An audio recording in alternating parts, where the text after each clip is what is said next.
Imagine opening a history book and realizing that entire chapters are missing.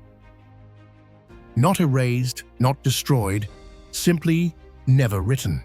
Across the world, archaeologists occasionally uncover objects that seem to appear out of nowhere. In the timeline, technologies, too advanced symbols whose meanings vanished, and structures that seem to defy the capabilities of the societies that built them. These discoveries are small interruptions in the story we believe we know about the past. They hint that human history may not be a simple, continuous path of progress, but something far more complex, full of forgotten experiments, lost knowledge, and civilizations that may have understood the world in ways we no longer remember. The deeper we dig into the past, the more history begins to look incomplete. Hidden deep within the dense highland forests of northern Bali, along the quiet shores of Lake Tamblingan, stands a temple complex that feels less like a monument and more like a fragment of a forgotten world. The site known as Pura Ulun Danu, Tamblingan, is not surrounded by bustling pilgrimage routes or crowded tourist pathways. Instead, it lies within thick jungle, where ancient trees twists over moss-covered stone, and morning mist drifts slowly across the still water of the lake. At first glance, the temple appears modest compared to the grand religious complexes of Southeast Asia. Yet the deeper researchers look into this place, the more it begins to reveal traces of a mysterious past tied to one of the earliest civilizations of Bali. Archaeological evidence suggests that the Tamblingan region was once an important settlement center long before many of Bali's later kingdoms rose to prominence. Historical records and inscriptions indicate that communities thrived here as early as the 10th century, during a period now referred to as the Bali Aga era, an age representing the island's indigenous culture before strong influences arrived from the powerful Majapahit Empire of Java. In those centuries, the shores of Lake Tamblingan were not isolated wilderness. They were part of a thriving spiritual and agricultural landscape where people built temples, cultivated land, and developed complex relationships with the surrounding environment. The most intriguing aspect of this ancient community is the number of temple structures scattered around the lake. Researchers have identified dozens of sacred sites in the Tamblingan region, many of them small, partially ruined, and hidden beneath dense forest. Pura Ulun Danu Tamblingan appears to have been one of the central temples in this network. Its position near the lake's edge suggests that it played a significant role in rituals connected to water fertility and the balance between humans and nature. But what makes the site truly mysterious is the question of what happened to the people who once lived here. Unlike many ancient cities where clear layers of abandonment can be traced through archaeology, the Tamblingan settlements seem to have faded quietly into history. There is no evidence of massive destruction, no burned structures, and no signs of violent invasion. Instead, the temples were gradually left behind, slowly reclaimed by forest and time. The communities that once maintained these sacred places appear to have relocated, possibly moving toward other regions of Bali as political and environmental conditions changed. Some historians believe volcanic activity in the surrounding mountains may have altered the region's climate or agricultural conditions, forcing populations to migrate. Others suggest disease or shifts in trade routes could have contributed to the gradual decline of the Tamblingan settlements. Yet none of these explanations fully account for the sudden silence left behind in a place that once held clear cultural and religious significance. Even today, the forest around Lake Tamblingan contains scattered remnants of this vanished society temple foundations, carved stone platforms and ceremonial gateways that appear unexpectedly along jungle paths. Each structure hints at a once-organized community whose spiritual life revolved around the sacred landscape of the lake. Among these ruins, the architecture of Pura Ulun Danu Tamblingan itself offers another layer of mystery. Unlike many of Bali's later temples, which display elaborate decorative carvings and highly complex structures, the architecture here is strikingly simple. Stone platforms rise just above the forest floor, and small shrine structures stand quietly among the trees. Some gateways are formed from solid stone blocks arranged with surprising precision, yet they lack the ornate flourishes commonly seen in temples built centuries later. This simplicity has fascinated archaeologists. Rather than being a sign of incomplete construction, the restrained architectural style appears intentional. The stonework suggests a form of temple design that predates the more elaborate Balinese temple traditions. In other words, these structures may represent one of the earliest architectural phases of religious construction on the island. The stones themselves reveal impressive craftsmanship. Many blocks appear carefully shaped and aligned despite the absence of visible binding materials. The builders relied on gravity balance and precise stone cutting to create stable platforms that have endured centuries of tropical rainfall, humidity, and creeping vegetation. Even after hundreds of years beneath layers of moss and forest roots, the structures remain remarkably intact. Equally intriguing is the placement of the temple complex within the natural environment. Pura Ulun Danu Tamblingan is positioned in direct relationship with the lake surrounding mountains and forest canopy. Ancient Balinese cosmology often emphasized harmony between the spiritual and physical worlds, and the orientation of temples frequently reflected this philosophy. The positioning of the structures suggests careful planning, aligning sacred spaces with the natural landscape in ways that may have held symbolic or ritual meaning. Some researchers believe the temple complex may have served not only as a place of worship, but also as part of a broader ceremonial network around the lake. Ritual processions may have moved between multiple temples along the shoreline, each representing different aspects of the spiritual balance between waterland and the human community. Over time, as the surrounding settlements faded, the temple lost its central role in daily life. Without continuous maintenance, tropical vegetation began to reclaim the structures. Tree roots wrapped around ancient stone platforms, vines crept across temple walls, and fallen leaves slowly built layers of soil over carved surfaces. What had once been a living spiritual center became a quiet ruin hidden in the forest. Yet the temple was never entirely forgotten. Local communities in Bali still regard Lake Tamblingan as a sacred place, and traditional ceremonies occasionally return to these ancient temple sites. Offerings are sometimes placed near the old shrines, acknowledging the spirits believed to inhabit the landscape. In this way, the temple remains connected to a living spiritual tradition, even as its origins fade deeper into history. Walking through the temple today feels like stepping into a space where time moves differently.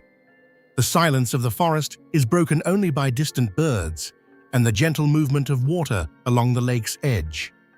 Moss softens the edges of ancient stones, and sunlight filters through towering trees that have grown for centuries above the forgotten structures. For archaeologists, Pura Ulun Danu Tamblingan represents more than a ruined temple. It is a window into a period of Bali's past that remains only partially understood, a time before powerful kingdoms reshaped the island's culture and architecture.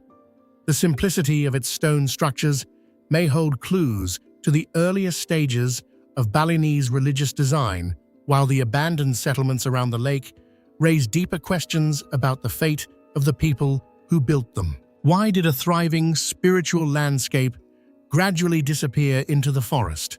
What events caused the communities of Tamblingan to leave behind their temples and sacred spaces, and how much knowledge about this early civilization has already been lost beneath centuries of jungle growth. For now, the answers remain uncertain. What survives instead are quiet stone platforms beneath towering trees, ancient shrines watching over the still waters of Lake Tamblingan, and a temple complex that stands as a silent reminder of a forgotten chapter in Bali's history. Hidden in the misty highlands, Pura, Ulun, Danu, Tamblingan continues to guard its secrets, an ancient sanctuary where architecture, nature, and mystery remain intertwined after centuries of silence.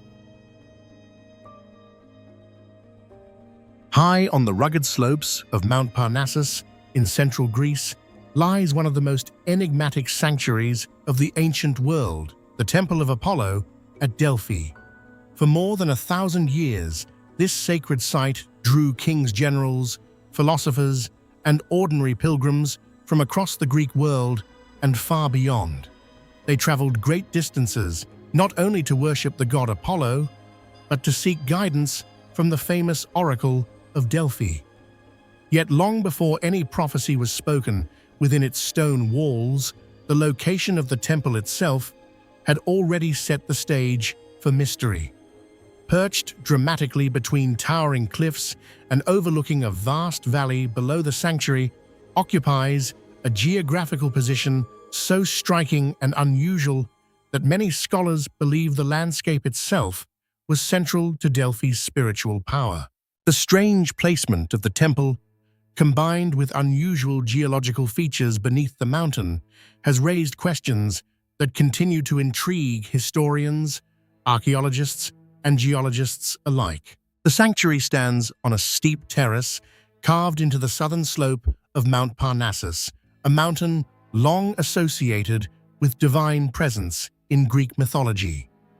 From the temple's platform, visitors can look down across the sweeping olive groves of the Pleistos Valley, a vast green basin that stretches toward the distant Gulf of Corinth. The dramatic contrast between the towering cliffs above and the open valley below creates a setting that feels both isolated and elevated, as if the sanctuary existed in a space between earth and sky.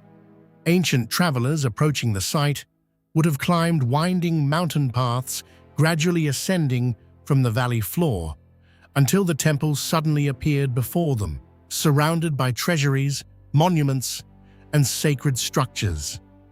The journey itself may have been designed to heighten the sense of entering a place removed from ordinary human experience. What makes Delphi's location even more intriguing is that the sanctuary sits precisely at the intersection of two major geological fault lines. These fractures in the Earth's crust run beneath Mount Parnassus and converge directly beneath the temple platform. For centuries, this fact went unnoticed, but modern geological studies have revealed that these faults may have played a crucial role in shaping the site's reputation as a place of divine communication. In ancient descriptions of the oracle writers, often mentioned a mysterious vapor or breath rising from a chasm beneath the temple. According to these accounts, the priestess known as the Pythia would sit upon a sacred tripod above this opening and inhale the vapors before delivering prophetic messages believed to come from Apollo himself. For a long time, many historians dismissed these descriptions as myth or exaggeration because early excavations failed to identify any obvious fissure beneath the temple. However, later geological surveys discovered that the limestone bedrock beneath Delphi is fractured by intersecting faults, capable of releasing gases trapped deep underground. Some researchers believe that these geological conditions may have allowed light hydrocarbon gases, such as ethylene, to seep through cracks in the rock. Ethylene is known to produce mild euphoria and altered states of consciousness when inhaled in small quantities. If such gases did emerge naturally from the ground beneath the temple, they may have contributed to the trance-like state described in ancient accounts of the oracle. The possibility that geological activity influenced religious rituals at Delphi raises fascinating questions about how ancient people perceived their environment. It is entirely possible that the original founders of the sanctuary noticed unusual sensations or natural phenomena occurring at this location long before the temple was constructed. Subtle smells, warm air currents, or faint vapors rising from the ground may have seemed like signs of supernatural forces emerging from the depths of the earth. In a world where natural phenomena were often interpreted through the lens of mythology, such experiences could easily have been understood as the presence of a god speaking from beneath the mountain. Equally intriguing is the symbolic significance of Delphi's position within the ancient Greek worldview. The site was believed to mark the very center of the world. According to legend, Zeus released two eagles from opposite ends of the earth, and the birds eventually met above Delphi. To commemorate this event, a sacred stone known as the omphalos, the navel of the world, was placed within the sanctuary.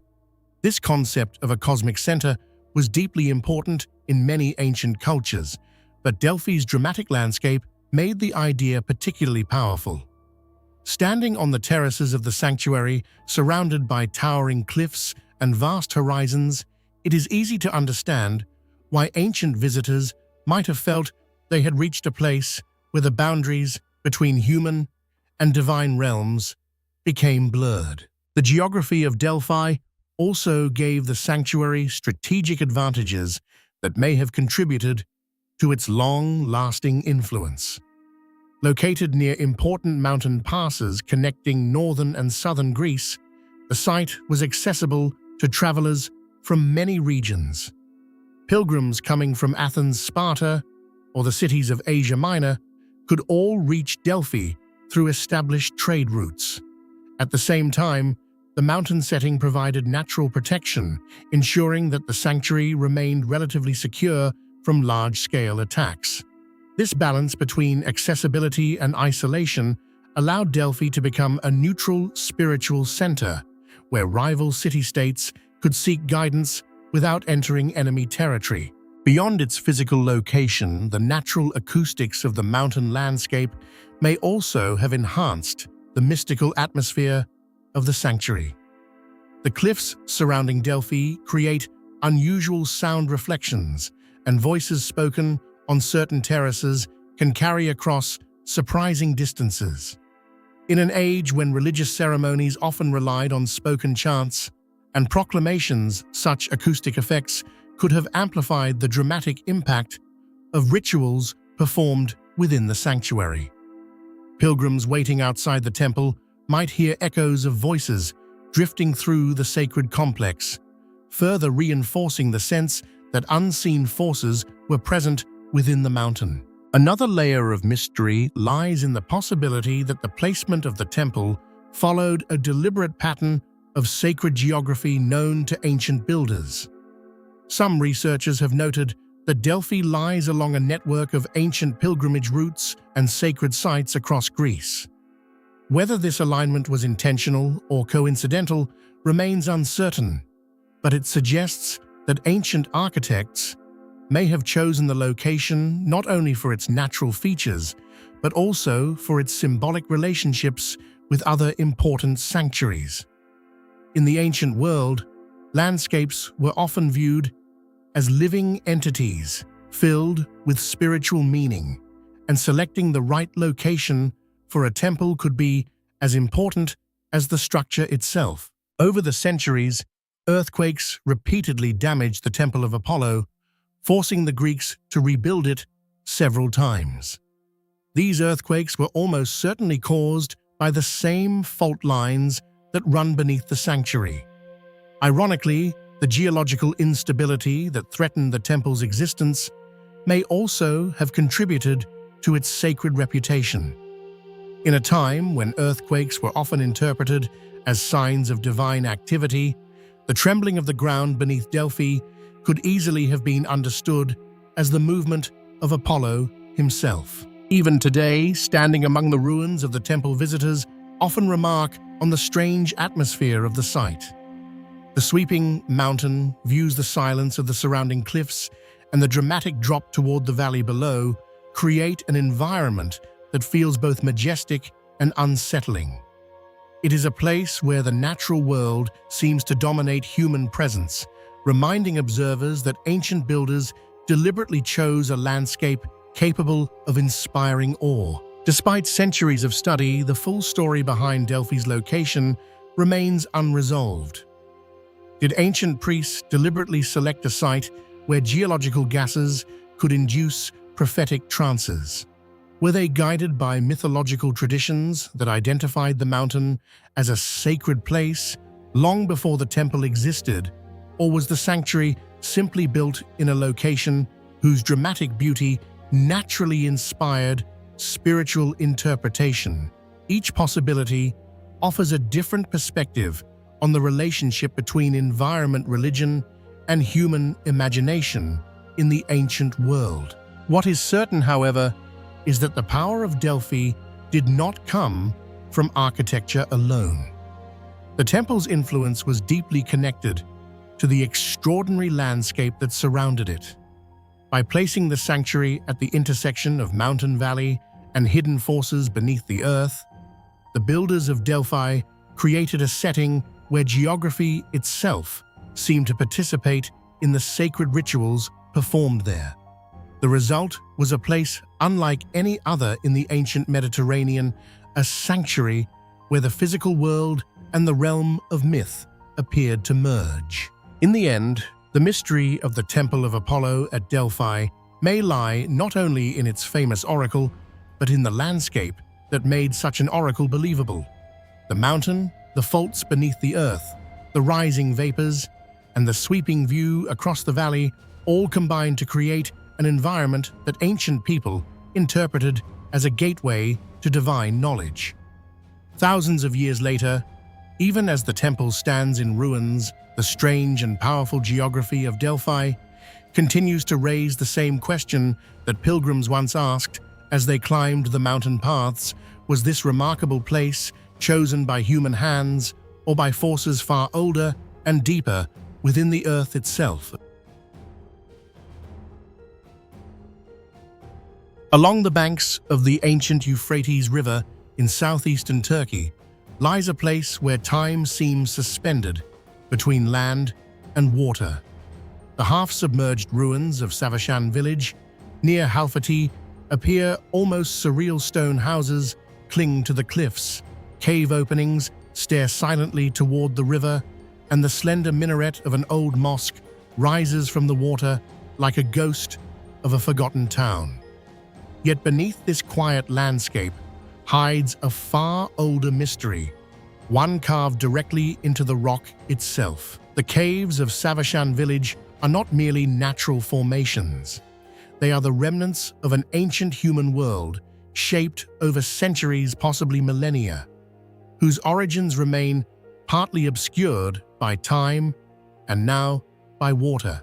Long before the modern reservoir transformed the valley, the cliffs overlooking the Euphrates were already filled with openings carved by human hands.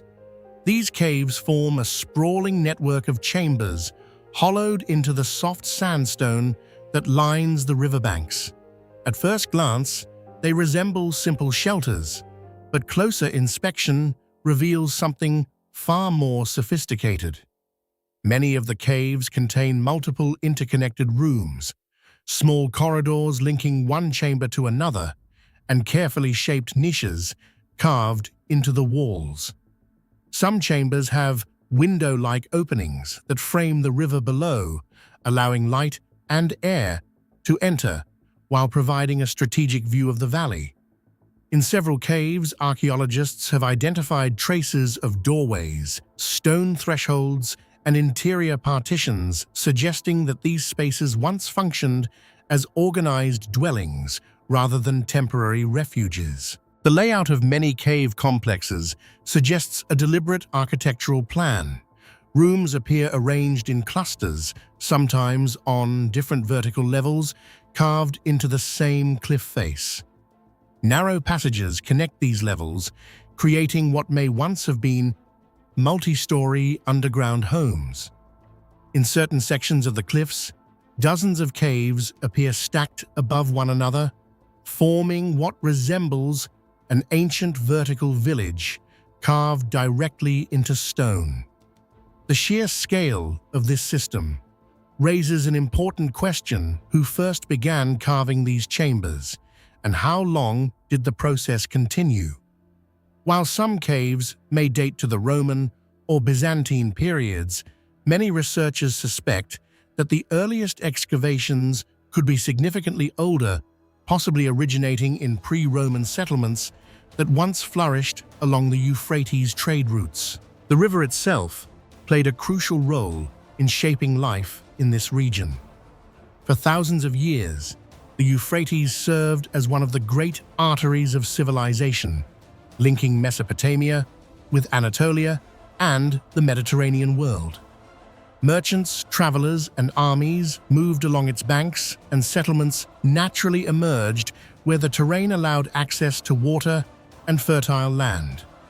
The cliffs of Halfeti provided both advantages and protection. By carving homes into the rock, ancient inhabitants created spaces naturally insulated against the intense heat of the Anatolian summers, while also gaining defensive positions overlooking the river corridor. From within these caves, residents could observe approaching boats or caravans while remaining partially hidden from potential attackers. What makes the cave system particularly fascinating is the way it reflects long-term human adaptation to the environment. The positioning of many openings appears carefully chosen. Some face the morning sun, illuminating interior chambers during the early hours of the day. Others are angled to capture prevailing winds from the river, creating natural ventilation inside the rock chambers. Even without modern technology, the builders clearly understood how to shape the cliffs into comfortable living spaces, using only simple tools and an intimate knowledge of the landscape. Over time, these carved dwellings evolved into a permanent community, integrated into the stone itself. Yet, the mystery of Savashan village deepened dramatically in the late 20th century. During the 1990s, the construction of the Berechik Dam on the Euphrates River began to transform the entire valley. As the reservoir slowly filled, the water level rose higher and higher along the cliffs. Villages that had existed for generations were gradually evacuated and relocated to higher ground. Among them was the old settlement of Savashan. Houses, streets, and historic buildings that once stood on dry land were slowly swallowed by the expanding lake. Today, only fragments remain visible above the water's surface. The most haunting symbol of this transformation is the slender stone minaret of the village mosque, which now rises directly from the reservoir. Its base is submerged, and the surrounding buildings that once formed the heart of the community lie hidden beneath the water. The image is striking: a vertical tower standing alone in the middle of a silent lake, marking the place where an entire settlement once stood. Nearby, the cave openings in the cliffs remain visible, but many of the lower chambers have also been partially flooded, their entrances now touching the waterline. This flooding has created an unusual archaeological situation. On one hand, the reservoir has preserved parts of the old settlement by covering them in sediment and water, potentially protecting structures from erosion. On the other hand, it has made systematic exploration far more difficult. Researchers suspect that additional caves, storage chambers, and perhaps even older structures may now lie beneath the surface of the reservoir. If this is true, the visible caves along the cliffs could represent only a fraction of the original settlement that once extended along the riverbank. The layers of history in Halfeti add another dimension to the mystery. Over the centuries, this region has been inhabited by numerous civilizations that passed through southeastern Anatolia. Assyrian influences once reached the area, followed by Persian control during the expansion of ancient empires. Later, Roman and Byzantine authorities governed the region, establishing trade networks and defensive outposts along the Euphrates. Each civilization left traces of its presence, and the caves of Savashan village may have been reused and modified many times as power shifted from one culture to another. Because of this long sequence of occupation, determining the original creators of the cave dwellings is extremely challenging. Some caves display characteristics consistent with Roman-era habitation, such as carved storage niches and structural modifications resembling other settlements of the period. Others appear far more primitive, suggesting that they could predate the classical era entirely. Over centuries, inhabitants may have expanded older chambers, carved new passages, or adapted existing caves for different purposes, such as storage, animal shelter, or defense. The result is a layered architectural landscape where multiple historical periods overlap within the same cliffs. This continuity of habitation along the Euphrates highlights how important the river corridor was to ancient societies. Trade routes connected cities of Mesopotamia with communities in Anatolia, carrying goods such as metals, textiles, spices, and agricultural products. Settlements like Halfeti likely served as stopping points along these routes, providing shelter and supplies to travelers navigating the river valley. The caves carved into the cliffs may have offered both secure housing for residents and temporary refuge for merchants or soldiers passing through the region. Today, as boats move slowly across the calm waters of the reservoir, visitors can still see the remnants of this ancient landscape. The cliffs remain dotted with dark openings that once held homes, storerooms, and workshops. Above them rise fragments of stone buildings belonging to the later Ottoman-era village. And beneath the water, invisible yet ever-present, lies the rest of the settlement street's foundations and perhaps entire cave complexes that disappeared when the valley was flooded. The story of the caves of Halfeti and Savashan village is therefore not simply the story of a single archaeological site. It is the story of a place where human history accumulated layer upon layer, shaped by geography, trade, and survival along one of the world's most ancient rivers. The carved chambers in the cliffs remind us that generations of people once lived directly within the rock, creating a community intertwined with the natural landscape. The flooded ruins below the reservoir reveal how modern engineering can unexpectedly seal fragments of the past beneath water. And the mixture of cultural influences preserved in the caves hints at centuries of human movement through this vital corridor of civilization. Even now, many questions remain unanswered.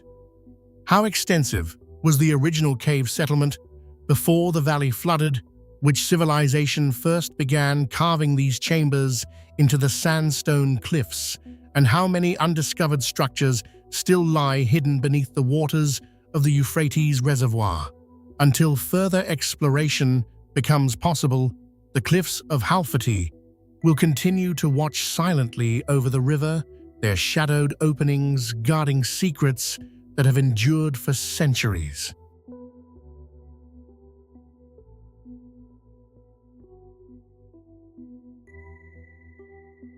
High above the upper reaches of the Danube River in southern Germany lies a hill that once guarded one of the most enigmatic settlements of ancient Europe.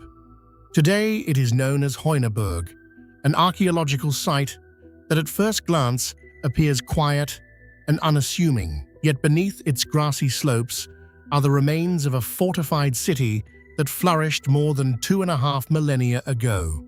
What makes this place extraordinary is not simply its age or its strategic position overlooking the river valley, but a feature that should not exist here at all: a massive defensive wall constructed from sun-dried mudbrick, a building technology associated with Mediterranean civilizations rather than the Celtic world of Central Europe.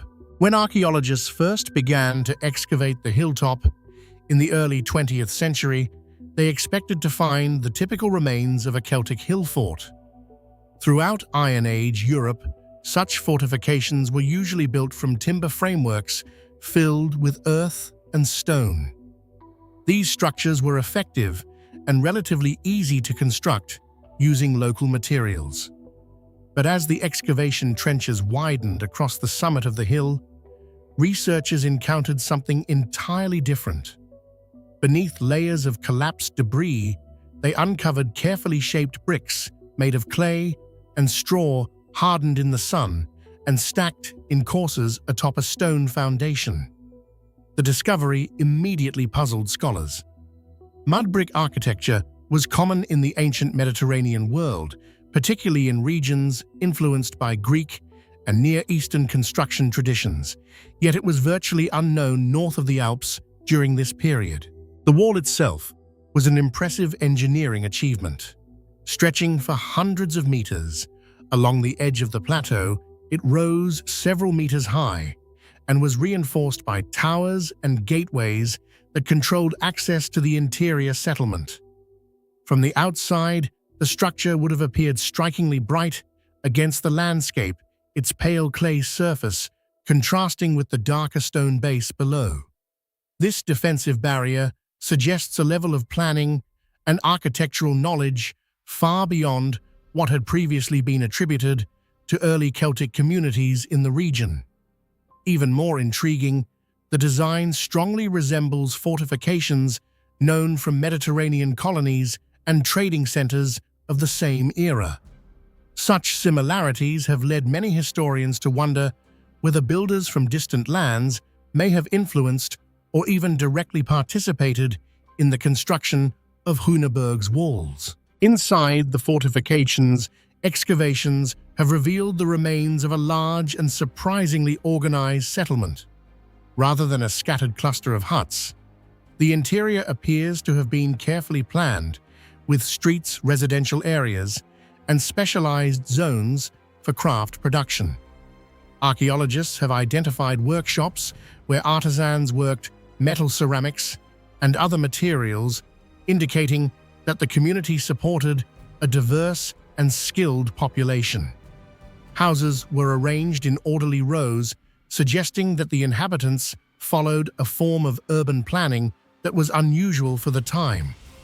These discoveries have led researchers to describe Heuneburg not merely as a hill fort, but as one of the earliest examples of an urban center north of the Alps. Beyond the walls, the surrounding landscape has yielded further clues about the settlement's importance. In nearby fields and forests, archaeologists have uncovered enormous burial mounds belonging to an elite class of rulers and nobles. These graves contain extraordinary objects, including finely crafted weapons, golden ornaments, and ceremonial chariots. Such lavish burials demonstrate that the society centered at Heuneburg possessed significant wealth and social hierarchy.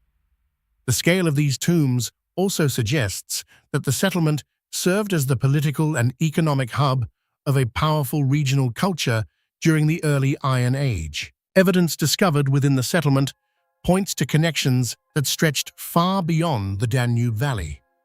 Among the most surprising finds are fragments of Greek pottery and amphorae once used to transport wine and oil from the Mediterranean. These artifacts reveal that the inhabitants of Heuneburg were involved in long-distance trade networks reaching hundreds, perhaps even thousands of kilometers away. Through these exchanges, luxury goods and cultural influences flowed between distant societies. Some scholars believe that such interactions may explain the unusual architectural style of the mudbrick fortifications. If merchants or craftsmen from Mediterranean regions visited the settlement regularly, they might have introduced new construction techniques that local builders adapted to their own needs. The idea of a Celtic community maintaining direct contact with the Mediterranean world raises fascinating questions about the movement of ideas in antiquity. For many years, historians assumed that early European societies developed largely in isolation from one another. However, discoveries at Heuneburg challenged that assumption. The presence of imported goods combined with architectural techniques rarely seen outside the Mediterranean sphere suggests that cultural exchange across Europe was far more dynamic than once believed. The settlement may have functioned as a gateway where northern and southern traditions met, blending technologies and customs from different civilizations. Some researchers have even proposed that Heuneburg might correspond to a settlement mentioned in the writings of the Greek historian Herodotus, who described a distant city called Pura, located near the source of the Danube. Although the identification remains uncertain, the possibility is tantalizing. If the two locations are indeed the same, it would mean that the city on this hilltop was known to Mediterranean scholars more than 2,000 years ago, hinting at a network of communication linking regions that modern historians once believed were separated by vast cultural barriers. Despite its prosperity, the flourishing settlement at Heuneburg did not last forever. Archaeological layers indicate that after several generations of occupation, the site experienced a sudden transformation. Buildings were abandoned, sections of the fortifications collapsed or were dismantled, and the once vibrant community gradually faded from the historical record. The reasons for this decline remain uncertain. Some theories suggest shifts in trade routes that reduced the settlement's economic importance. Others point to possible conflicts between rival groups or internal social changes that weaken the authority of the local elite. Environmental factors, including climatic fluctuations or agricultural pressures, may also have played a role, yet no single explanation has been universally accepted. Today, the quiet hill overlooking the Danube offers only fragments of the world that once existed there. The outlines of the ancient walls have been partially reconstructed to help visitors imagine the scale of the original fortifications. Archaeological museums display artifacts recovered from the site, revealing glimpses of a society that stood at the crossroads of cultures. Even so many mysteries remain unsolved. Why did the builders of Heuneburg adopt a Mediterranean architectural style so far from its usual homeland? How extensive were the trade networks that connected this community to distant civilizations, and what ultimately caused the decline of a settlement that once appeared so powerful and well-connected? These unanswered questions ensure that Heuneburg continues to captivate historians and archaeologists alike. The site stands as a reminder that ancient Europe was far more interconnected and sophisticated than earlier generations of scholars once imagined. Long before the rise of the Roman Empire, communities like the one on this hill were already experimenting with urban planning, engaging in international trade, and adapting foreign technologies to local traditions. In this sense, the mudbrick fortress of Heuneburg represents more than an archaeological curiosity. It is a window into a forgotten chapter of early European civilization, where cultures met ideas, traveled across continents, and a city unlike any other emerged on a quiet hill above the Danube.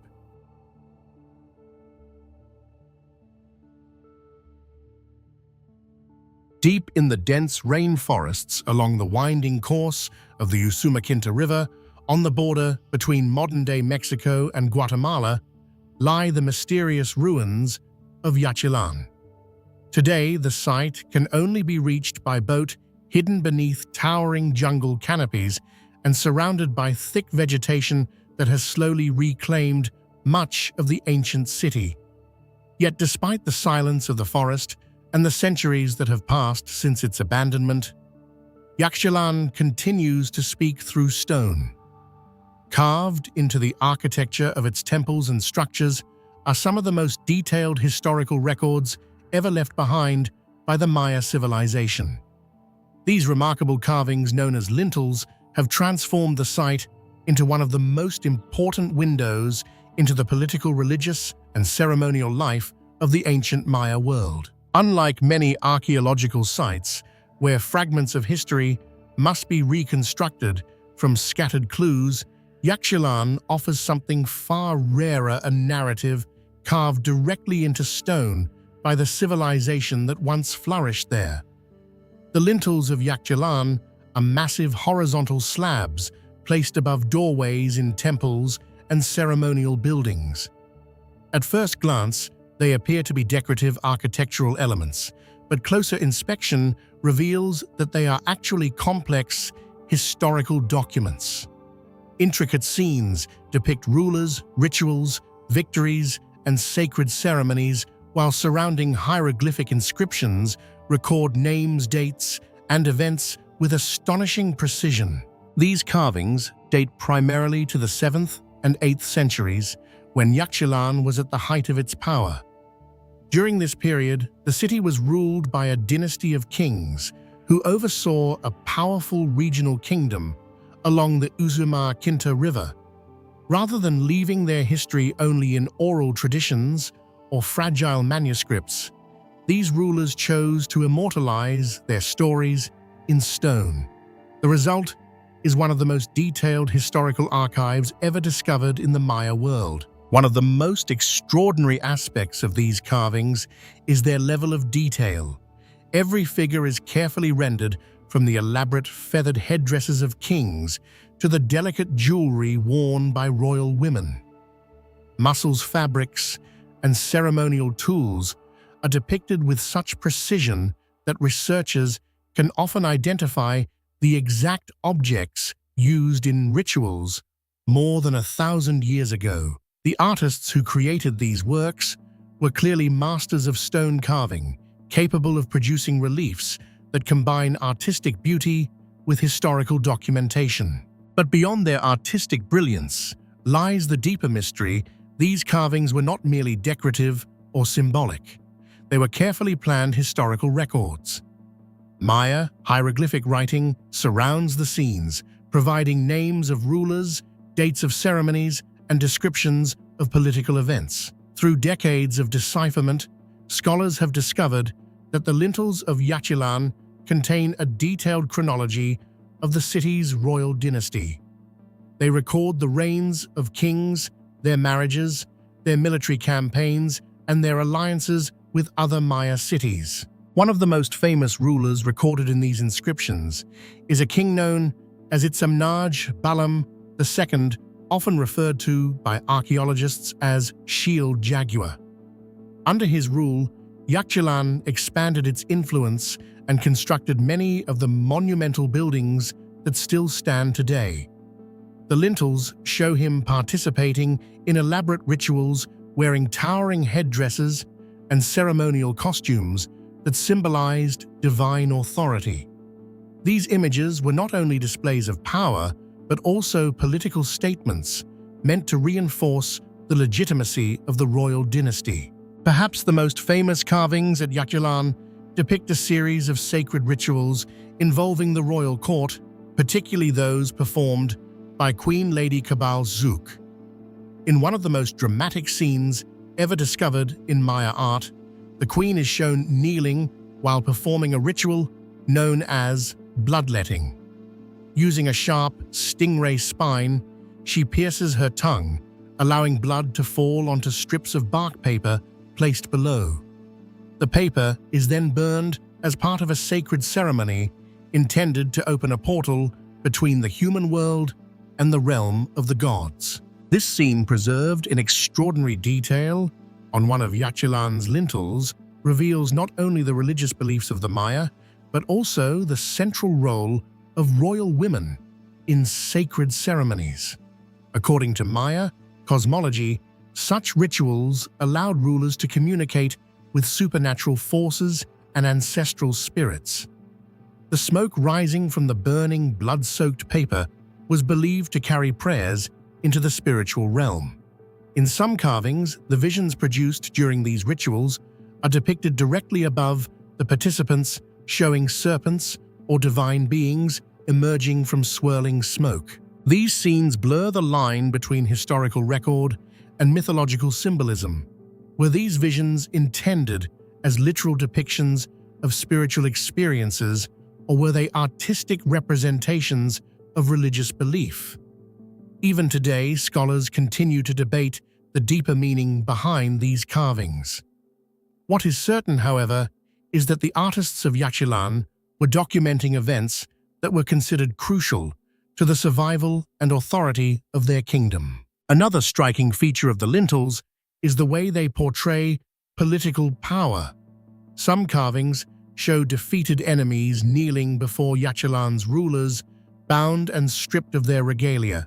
These images were not random acts of artistic storytelling, but carefully crafted propaganda.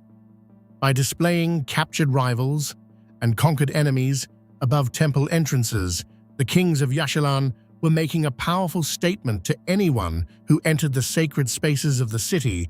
Their authority was absolute, and their victories were sanctioned by divine forces. Yet despite the wealth of information carved into these stones, many aspects of Yaxchilán's history remain uncertain. Some glyphs are still difficult to interpret, and certain names or titles have yet to be fully understood. Even when inscriptions can be translated, the events they describe sometimes raise more questions than answers. References to alliances, conflicts, and rituals hint at a complex political world that stretched far beyond the city itself, linking Yaxchilán to other powerful Maya kingdoms across the region. What makes the lintels even more mysterious is their remarkable preservation. For centuries, the ruins of Yaxchilán were hidden beneath dense jungle vegetation, exposed to humidity, rain, and creeping roots. Yet many of the carvings remain astonishingly intact. The lines cut into the stone by Maya sculptors more than 1,000 years ago are still visible, allowing modern researchers to study them with incredible clarity.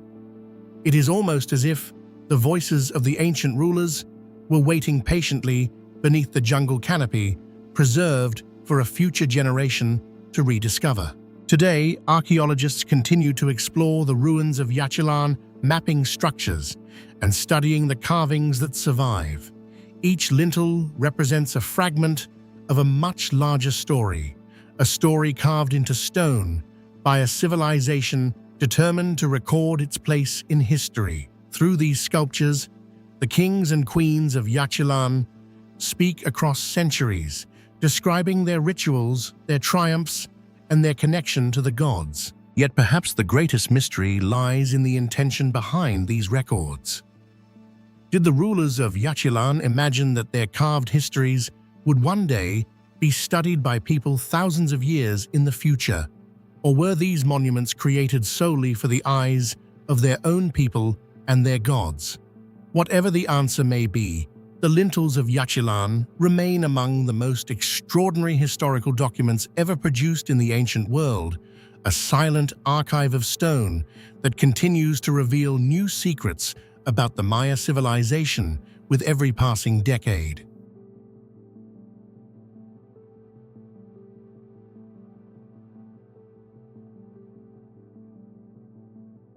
Rising from the floodplains of central Thailand, the ancient temples of Ayutthaya Historical Park stand today as silent witnesses to a civilization that once rivaled the greatest cities on Earth. Centuries ago, long before modern Bangkok became the heart of Thailand, Ayutthaya was the capital of a powerful kingdom whose influence stretched across Southeast Asia. Foreign travelers arriving by ship described a city filled with glittering temples, towering spires, and an intricate network of canals that wound through the urban landscape like arteries. From a distance, the skyline was dominated by dozens of temple towers rising above the trees, each one reflecting the spiritual and political power of the kingdom.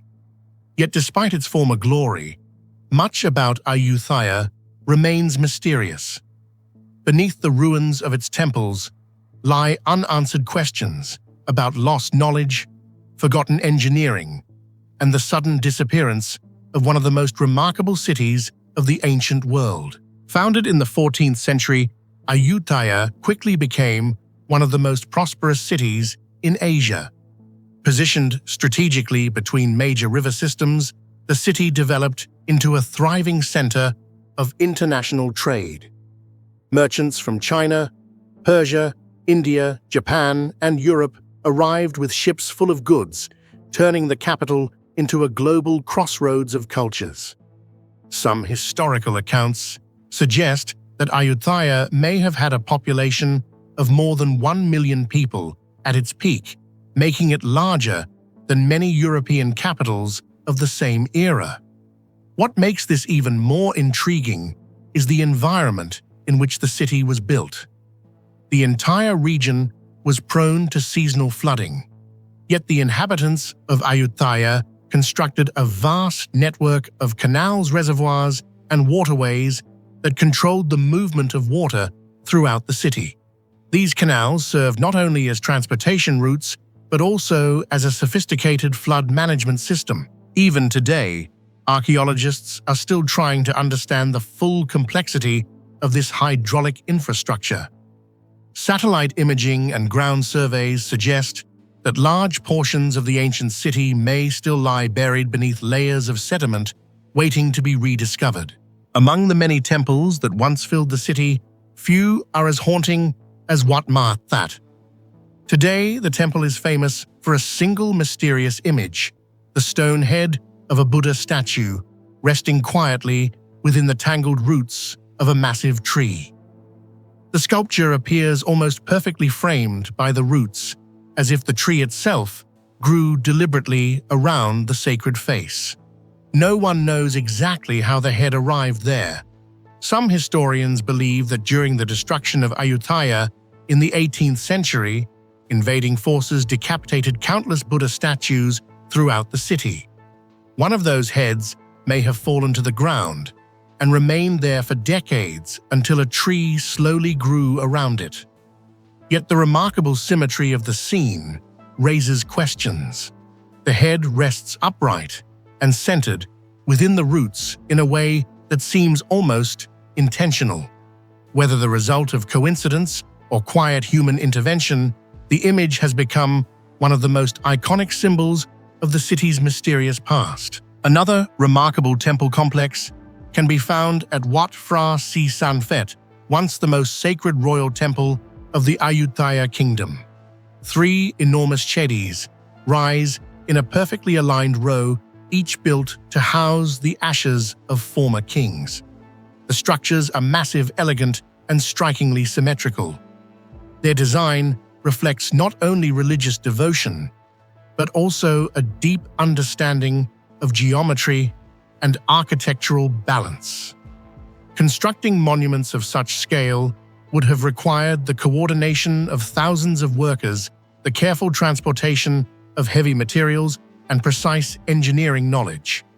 Yet very few records survive that explain how these monumental structures were actually built. The techniques used by Ayutthaya's architects remain only partially understood, leaving researchers to piece together clues from the ruins themselves. Perhaps the most visually dramatic temple of the ancient capital is Wat Chaiwathanaram, located along the banks of the Chao Phraya River. Built in the 17th century, the temple follows a strikingly symmetrical design centered around a towering prang that represents Mount Meru, the mythical center of the universe in Buddhist cosmology. Surrounding the central tower are smaller structures arranged in a geometric pattern that reflects the structure of the cosmos according to ancient religious belief. Walking through the ruins today, visitors can still sense the powerful symbolism embedded in the architecture. Every stairway, corridor, and tower appears to have been carefully placed according to a larger cosmic plan.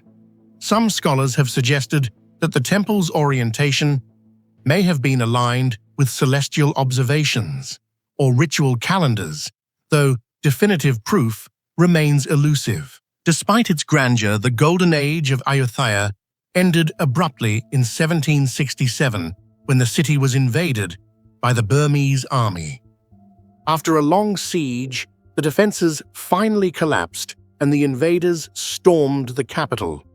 What followed was a devastating destruction that erased much of the city's history in a matter of days. Temples were burned, palaces were looted, and countless statues were broken or decapitated. Libraries filled with royal chronicles and religious manuscripts were destroyed in fires that consumed entire districts of the city. Many historians believe that this catastrophic event led to the loss of an enormous amount of historical knowledge.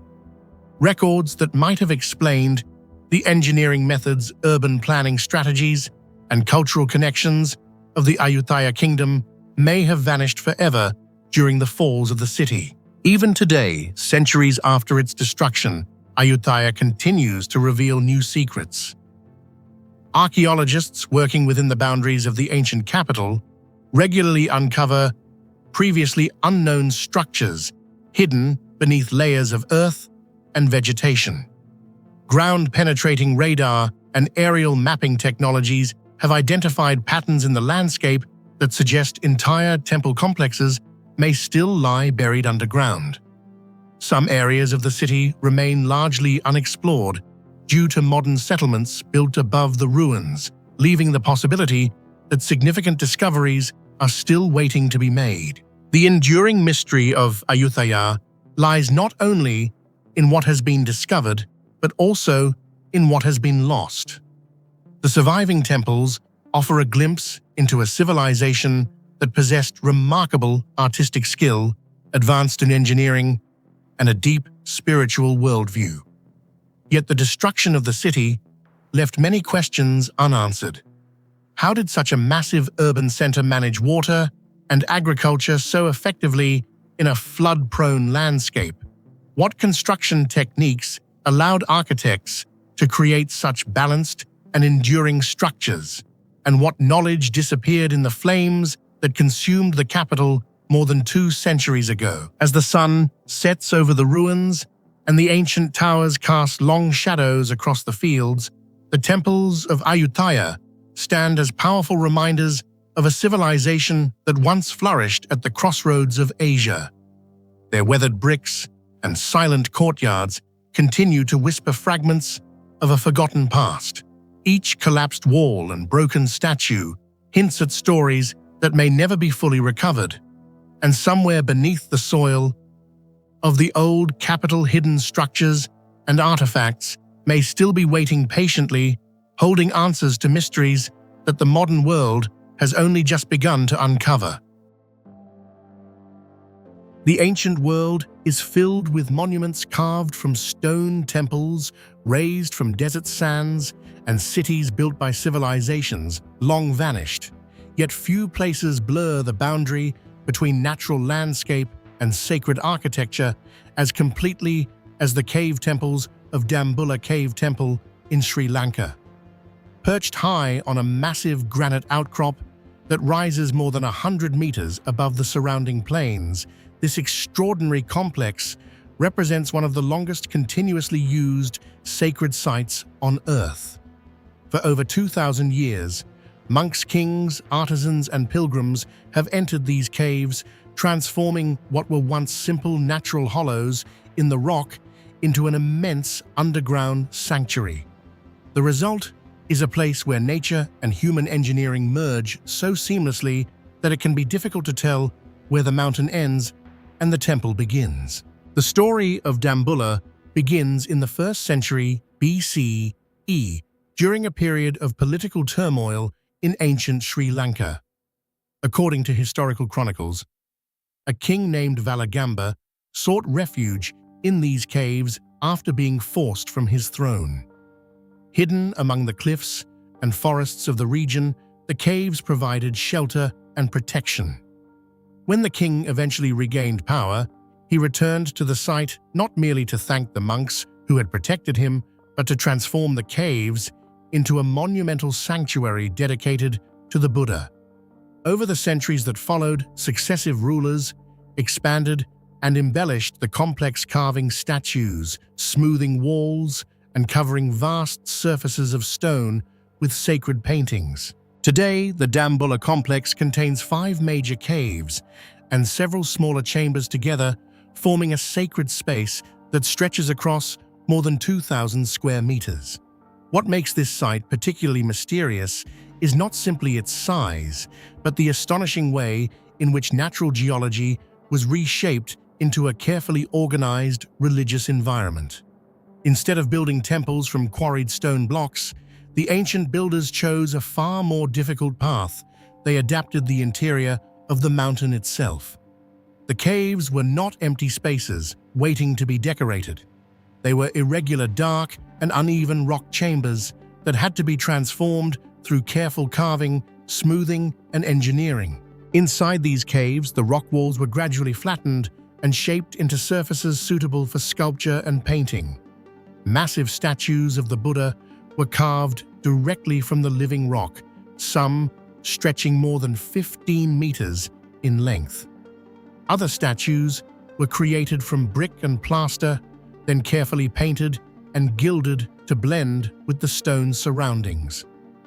Over time, the caves became filled with more than 150 statues, arranged in complex patterns that reflect centuries of religious devotion and artistic tradition. Standing inside the chambers today, visitors find themselves surrounded by rows of serene figures, illuminated by dim light, their golden surfaces glowing against the dark stone of the mountain. Yet perhaps the most extraordinary feature of the caves lies above the statues rather than beside them. The ceilings and upper walls of the chambers are almost completely covered in ancient murals. These paintings depict scenes from the life of the Buddha, celestial beings, royal patrons, and symbolic patterns that seem to ripple across the stone like waves. In total, the murals cover thousands of square meters, forming one of the largest continuous collections of ancient Buddhist painting in the world. What is particularly astonishing is how well many of these paintings have survived. Despite centuries of humidity, heat, and human presence, their colors remain vivid, suggesting that the artists who created them possessed sophisticated knowledge of mineral pigments and binding materials. But preserving delicate artwork inside a tropical cave environment required more than artistic skill. It required engineering. One of the most intriguing and often overlooked aspects of the Dambulla caves is an ancient system designed to control rainwater flowing down the mountain's surface. During the monsoon season, enormous amounts of water cascade down the granite cliffs above the caves. Without protection, this water would seep into the chambers, dripping onto statues and murals, slowly eroding centuries of art. To prevent this, the ancient builders carved a narrow groove into the rock face above the entrances of the caves. This feature, often called a drip line, runs horizontally along the cliff just above the cave openings. Although it appears simple at first glance, the groove performs an extremely important function. When rainwater flows down the rock surface, it reaches the carved channel and is redirected away from the cave entrances. Instead of dripping into the sacred chambers, the water follows the groove and falls harmlessly away from the walls below. What makes this system remarkable is the precision with which it was cut. Granite is one of the hardest natural stones, yet the groove was carved cleanly and consistently along the entire length of the rock face. In many places, the channel maintains a uniform depth and angle, ensuring that water cannot bypass the system even during heavy storms. This suggests that the builders possessed not only tools capable of shaping extremely hard stone, but also a practical understanding of how water behaves on sloping rock surfaces. Without this ancient drainage system, it is possible that the murals inside the caves would have been destroyed centuries ago. The drip line acts as a silent guardian of the temple's interior, protecting fragile artwork from the relentless forces of nature. In a sense, the survival of Dambulla's paintings and statues may depend as much on this simple carved groove as on the artistic talents of the monks and craftsmen who decorated the caves. The combination of natural caves, monumental sculpture, sacred painting, and subtle engineering creates an environment unlike almost any other ancient religious site. Unlike temples built in open landscapes, the Dambulla sanctuary feels hidden within the mountain itself. The thick stone walls insulate the chambers from the outside world, while narrow entrances allow beams of sunlight to filter into the darkness, illuminating statues that have remained in silent meditation for centuries. For archaeologists and historians, the caves raise fascinating questions about the capabilities of ancient builders. How were such large statues carved inside confined rock chambers? What tools were used to smooth the stone surfaces before painting? And how did ancient engineers develop a drainage system precise enough to protect delicate murals for thousands of years? Even today, many of these questions remain partly unanswered. While researchers understand the general techniques used in ancient stone, carving, the scale and refinement of the work inside Dambulla continue to impress specialists who study early Buddhist architecture.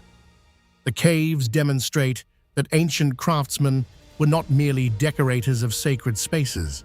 They were engineers capable of reshaping entire landscapes to serve spiritual purposes. More than 2 millennia after the first monks settled here, the Dambulla caves still function as a place of worship.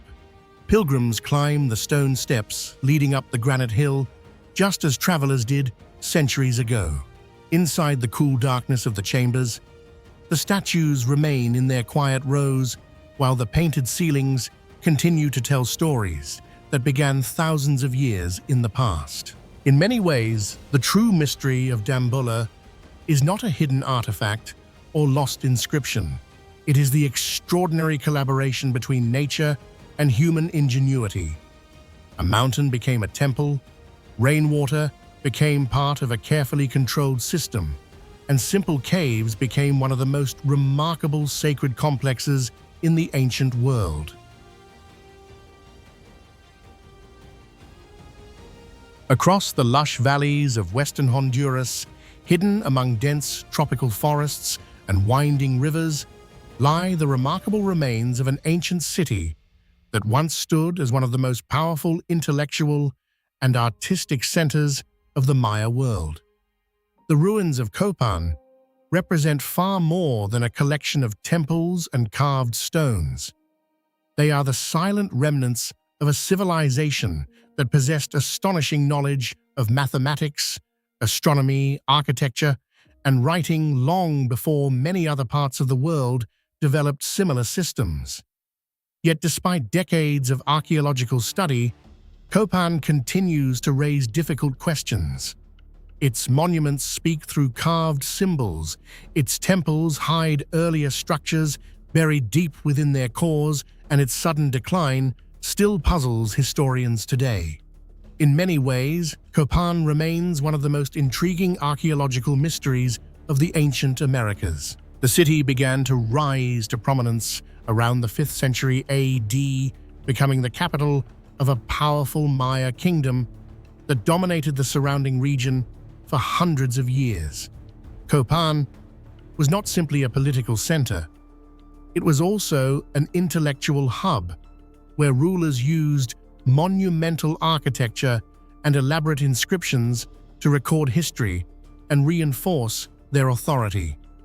Over generations, kings commissioned massive temples, plazas, and stone monuments, transforming the city into a ceremonial landscape filled with sacred symbolism.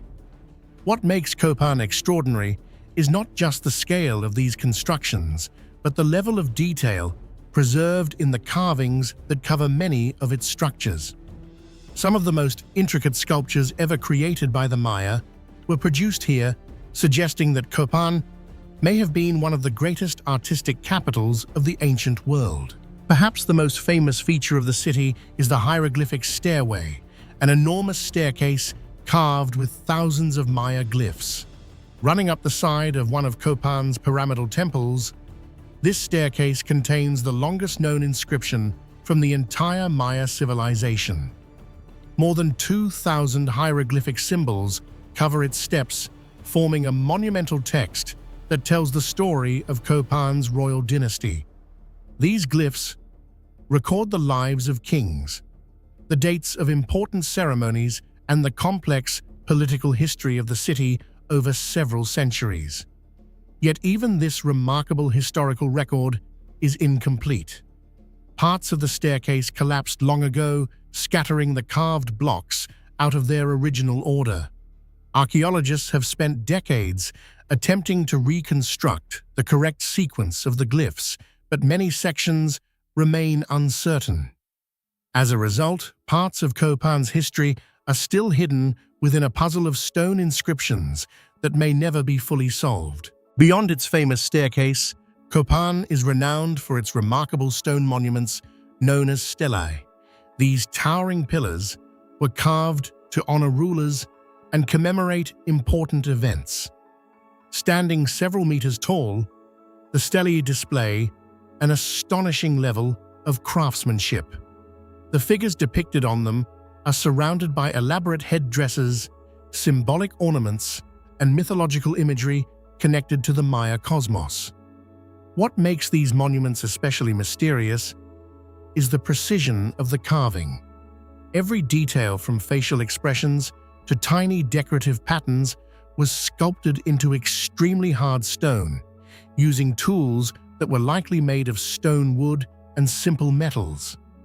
The level of refinement visible in these sculptures suggests a mastery of technique that still surprises modern researchers. The layout of Copan itself also hints at a deep understanding of astronomy and cosmic symbolism. Many of the temples and plazas appear to be carefully aligned with celestial events, such as the movements of the sun during solstices and equinoxes. The Maya were known for their advanced calendar systems and their detailed observations of planetary cycles, particularly those of Venus. At Copan, architecture may have been used as a way of expressing these astronomical ideas in physical form. Certain structures appear positioned so that sunlight strikes specific areas during key moments of the year, possibly marking important ritual dates. Such alignments demonstrate that Copan was not simply built for practical purposes, but was designed as a sacred landscape connected to the movements of the heavens. Yet some of the most fascinating discoveries at Copan have been made not above ground, but beneath it. Archaeologists exploring the site uncovered an extensive network of tunnels that reveal an unexpected architectural tradition practiced by the Maya. Instead of destroying older temples when new ones were built, the Maya often constructed new pyramids directly on top of earlier structures, encasing the previous temples within layers of stone. Over centuries, this process created architectural time capsules, hidden inside the larger pyramids we see today. One of the most famous examples is the temple known as Rosalila, discovered perfectly preserved inside a later pyramid. Unlike most Maya temples, which were weathered and damaged by centuries of exposure, Rosalila remained almost intact because it had been sealed within another structure. Its bright colors, decorative masks, and intricate design provide a rare glimpse of what Maya temples may have looked like when they were newly constructed. Why the Maya followed this unusual tradition remains a subject of debate. Some scholars believe it reflected a ritual respect for the sacred buildings created by previous rulers. Instead of demolishing older temples, new kings may have chosen to bury them ceremonially while constructing larger monuments above them. Others suggest that these layers symbolize the passage of time and the renewal of power within the royal dynasty.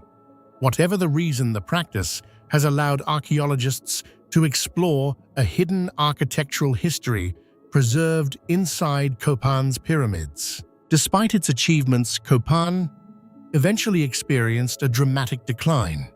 By the late 9th century, construction projects slowed, inscriptions stopped appearing on monuments, and the population began to decrease.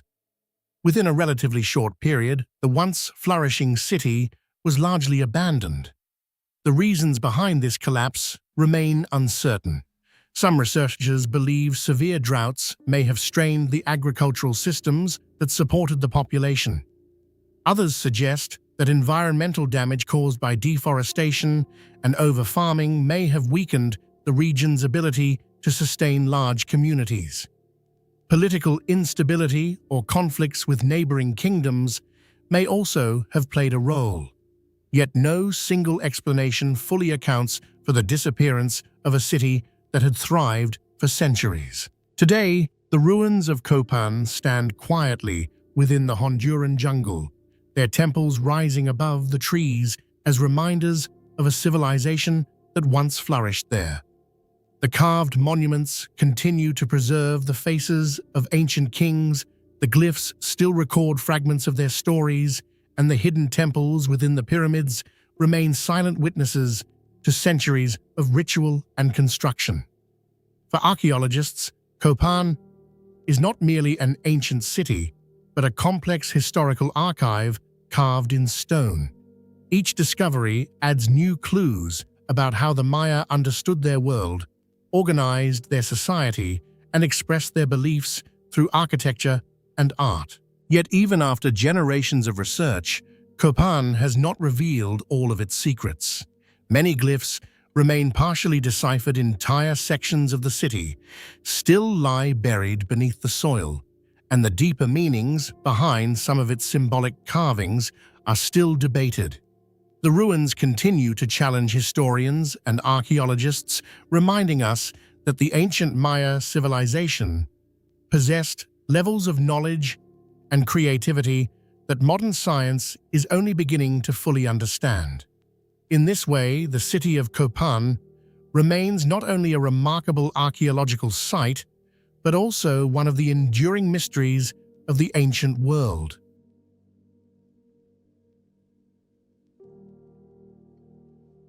Hidden deep within the mountains of southwestern Anatolia lies the silent remains of Pinara ancient city, one of the most intriguing yet least discussed archaeological sites of the ancient world.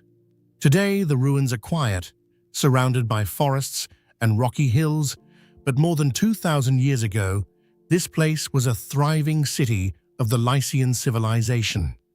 Massive public buildings once stood here, temples overlooked the valley, and thousands of people lived within its walls.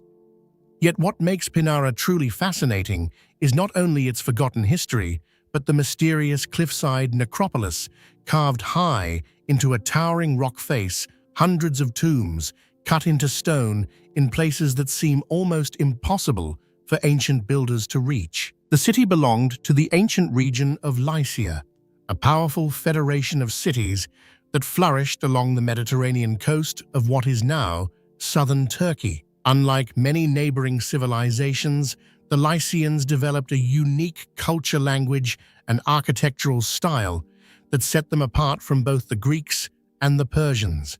Pinara was one of the important members of the Lycian League, an early form of democratic federation that historians sometimes compare to later political systems. Ancient writers describe the city as prosperous and strategically located, surrounded by fertile valleys and protected by steep mountains.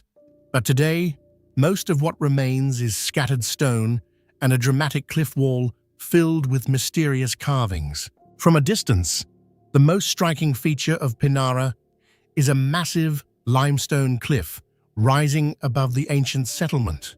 The surface of this rock wall is dotted with hundreds of openings, rectangular, circular, and temple-shaped cavities that resemble the structure of a giant honeycomb. These openings are not natural formations. Each one is a carefully carved rock tomb created by the Lycians more than 2 millennia ago. The sheer number of tombs is astonishing. Archaeologists estimate that the cliff may contain hundreds of burial chambers, making it one of the largest rock-cut necropolises in the entire Lycian world. The arrangement of these tombs immediately raises a puzzling question. Many of them are carved at heights that appear almost unreachable from the ground. Some are positioned dozens of meters above the valley floor, on nearly vertical surfaces of rock. Even with modern climbing equipment, reaching certain sections of the cliff can be challenging. Yet ancient craftsmen managed not only to access these locations, but also to carve elaborate architectural facades into the stone with remarkable precision. The mystery deepens when examining the design of the tombs themselves. Rather than simple openings or burial niches, many Lycian tombs were carved to resemble houses. Their facades imitate wooden buildings, complete with carved beams, doors, columns, and roof shapes. This design reflects a distinctive Lycian belief about death. According to many scholars, the Lycians believed that the soul continued its existence after death in a dwelling similar to the one it inhabited during life. As a result, tombs were constructed as symbolic houses for the deceased. At Pinara, this tradition reaches an extraordinary level of complexity. Some tomb entrances display finely carved architectural details that mimic wooden construction techniques, even though they are carved directly into solid stone. The stone surfaces reproduce features such as roof rafters and structural beams that would normally belong to timber structures. This suggests that the builders were deliberately recreating familiar architectural forms in permanent rock. The precision required to achieve this effect is remarkable, especially considering that the work had to be done while standing on steep or elevated surfaces. One of the most famous tombs at the site is known as the Temple Tomb. Unlike the simpler house-style tombs, this structure resembles a miniature Greek temple carved directly into the cliff face. It features columns, a triangular pediment, and carefully proportioned architectural elements.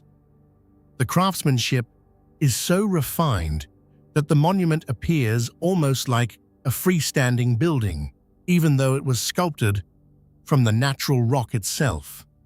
Such work would have required not only skilled stone carvers, but also careful planning, measurement, and structural understanding.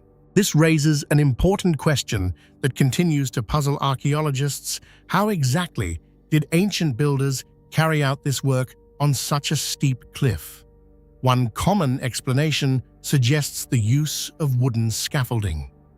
Workers may have erected large frameworks attached to the rock surface, allowing them to stand at different heights while carving the tombs. However, no physical traces of these structures remain today. Since wood decays over time, any scaffolding would have disappeared centuries ago. Without direct evidence, the exact construction techniques remain uncertain. Another possibility is that the tombs were carved from the top of the cliff downward rather than from the bottom upward. Builders could have lowered themselves using ropes while chiseling the rock face.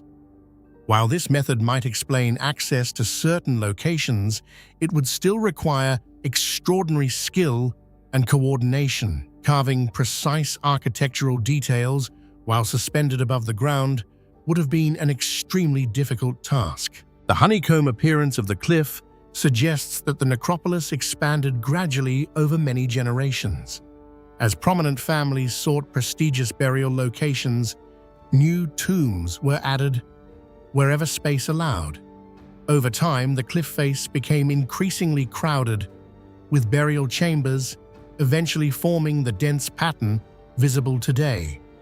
Yet it is also possible that the placement of tombs followed a broader plan, reflecting social hierarchies or family groupings within the city.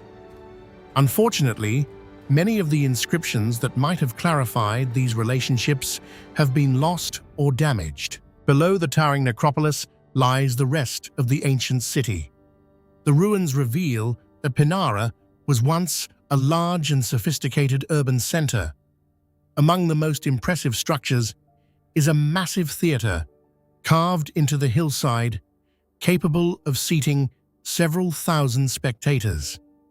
The theater overlooks the valley, offering sweeping views of the surrounding landscape. Nearby stood temples dedicated to various deities, public baths built during the Roman period, and an agora that served as the city's commercial and social hub. These buildings indicate that Pinara was far more than a small mountain settlement. It was a thriving city integrated into the wider Mediterranean world, participating in trade networks and political alliances. Yet despite its apparent prosperity, the city eventually declined and was gradually abandoned. By the Byzantine era, many of its buildings had fallen into ruin, and the population had moved elsewhere. The reasons for this disappearance remain unclear. Some researchers suggest that earthquakes may have damaged the city as the region is seismically active. Others propose that changing trade routes or political instability weakened the local economy. Environmental factors, including shifts in water supply or agricultural productivity, may also have played a role. Like many ancient settlements, Pinara slowly faded from historical records until it became little more than a forgotten ruin hidden in the hills. Today, the silent cliff, filled with tombs, stands as the most powerful reminder of the city's past. Visitors who approach the site often describe a strange sense of scale and mystery when looking up at the rock face. The tombs appear like windows into another world, carved by people whose beliefs and skills continue to intrigue modern observers. The honeycomb pattern of openings gives the impression that the cliff itself was transformed into a massive monument dedicated to memory and the afterlife. Despite decades of archaeological study, many questions about Pinara remain unanswered. How did ancient workers safely carve tombs at such extreme heights? Was the layout of the necropolis planned in advance or developed gradually over centuries? What social or religious rules determined who was buried in these elevated chambers? And why did a city that once played an important role in the Lycian League eventually vanish from history? These mysteries are part of what makes Pinara such a compelling site for historians and explorers alike. While famous monuments like the pyramids of Egypt or the temples of Greece attract global attention, places like Pinara remind us that countless other ancient cities still hold secrets waiting to be understood. Hidden in the mountains of Lycia, the cliffside tombs of Pinara continue to watch over the ruins below, silent witnesses to a civilization whose achievements and mysteries are still slowly being uncovered.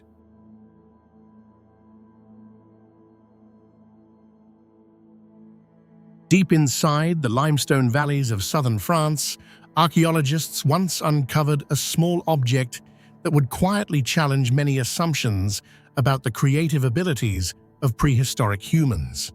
The artifact, now known as the Montastruc swimming reindeer, was discovered at the rock shelter of Abri de Montastruc, a site rich with traces of Ice Age life. At first glance, the object is modest in size, just a small carved fragment of ivory no longer than a human hand. Yet the moment researchers examined it more closely, they realized they were looking at something extraordinary. The carving depicts two reindeer swimming through water, their bodies stretched forward, their heads raised above the invisible current. Despite being created more than 13,000 years ago by people of the Magdalenian culture, the sculpture conveys a remarkable sense of motion naturalism and observation. Today, it rests in the galleries of the British Museum, where it remains one of the most fascinating and mysterious examples of Ice Age art ever discovered. The first mystery surrounding the Montastruc swimming reindeer lies in the sheer sophistication of its craftsmanship. Prehistoric humans are often imagined as producing crude tools and simple decorations. Yet this carving tells a very different story. The artist shaped the sculpture from a piece of mammoth ivory, a material known to be extremely dense and difficult to work with, even using modern tools. Using only stone blades and primitive carving instruments, the creator managed to shape delicate anatomical features with remarkable precision. The curve of the necks, the subtle tension in the bodies, and the fine lines suggesting fur and muscle all demonstrate an artistic sensitivity that rivals far later historical traditions. Every detail suggests careful observation of living animals. One of the reindeer even holds a small branch in its mouth, a detail that has intrigued archaeologists for decades because it implies the artist was capturing a specific moment in nature rather than simply creating a symbolic image. Even more striking is the way the sculpture captures movement. Unlike many prehistoric images where animals appear frozen in profile, the two reindeer here seem to glide through unseen water. Their legs are not fully visible, suggesting they are submerged beneath the surface of a river. Their elongated bodies tilt forward in a way that perfectly conveys the motion of swimming. This subtle understanding of animal behavior has led researchers to believe that the artist must have observed reindeer migrations in great detail. During the Ice Age, large herds of reindeer crossed rivers during seasonal movements, creating dramatic scenes of animals pushing through currents. The carving appears to capture precisely such a moment. This raises a fascinating question. Were Ice Age artists not only skilled craftsmen, but also careful natural historians who documented the behavior of animals around them? Another layer of mystery emerges when considering the possible function of the sculpture. Archaeologists believe the carving was not originally a standalone artwork. Evidence suggests it may once have been attached to the end of a spear thrower, also known as an atlatl, a hunting tool used to propel spears with greater force and accuracy. If this interpretation is correct, then the sculpture served as both decoration and symbolic ornament for a practical hunting device. This possibility opens an intriguing line of thought. Why would a hunter devote so much effort to carving such an intricate design onto a tool? One explanation is that the image held ritual or spiritual significance. In many hunter-gatherer cultures, animals were believed to possess powerful spirits, and depicting them in art could have been a way to honor or communicate with those forces. The swimming reindeer may therefore have represented more than just wildlife. It might have symbolized the relationship between humans, animals, and the seasonal rhythms of survival. The material itself adds yet another dimension to the mystery. Mammoth ivory was not an everyday resource. It came from one of the largest and most formidable animals of the Ice Age landscape. By the time this sculpture was created, mammoths were already becoming less common in some regions, which means obtaining a piece of ivory may have required either scavenging old remains or participating in dangerous hunts. Choosing such a valuable material for a small carved object suggests that the piece may have held special status. Perhaps it belonged to a skilled hunter, a respected leader, or even a ritual specialist within the community. The time and effort required to carve the ivory also hint at the existence of individuals who specialized in artistic work within Ice Age societies. The composition of the sculpture itself has also fascinated researchers. The two animals are arranged so closely together that their bodies almost merge into a single flowing form. Their heads tilt in the same direction, their backs follow similar curves, and their bodies seem to echo one another in rhythm. This arrangement creates a dynamic sense of balance and movement that feels surprisingly modern. Some art historians have even suggested that the piece demonstrates an early understanding of visual storytelling. Rather than depicting a single static animal, the artist created a miniature narrative scene, two creatures struggling together through the same current. This sense of narrative is rare in prehistoric art and suggests that Ice Age artists may have used imagery to tell stories about the natural world. Another intriguing detail lies in the emotional quality of the sculpture. Although the animals are rendered with scientific accuracy, there is also a subtle sense of empathy in the way they are portrayed. Their stretched necks and determined posture give the impression of endurance and effort as they move through water.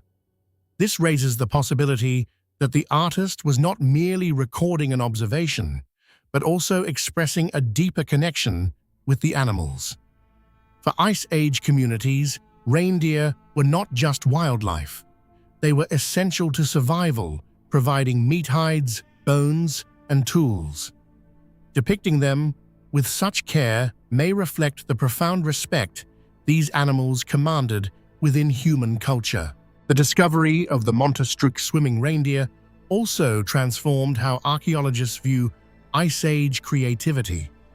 For many years, prehistoric art was primarily associated with cave paintings, such as those found in Lascaux or Altamira. Portable sculptures like this one revealed that artistic expression was not confined to cave walls. Instead, Ice Age people carried art with them in their daily lives, embedding symbolism and beauty into tools and personal objects. This suggests a cultural world far richer and more complex than earlier theories once imagined. Yet despite decades of research, the true meaning behind the sculpture remains uncertain. Was it purely decorative, created by an artist fascinated by the natural world? Was it part of a hunting ritual intended to ensure success during reindeer migrations? Or did it hold a deeper symbolic meaning that has been lost with the passing of thousands of years?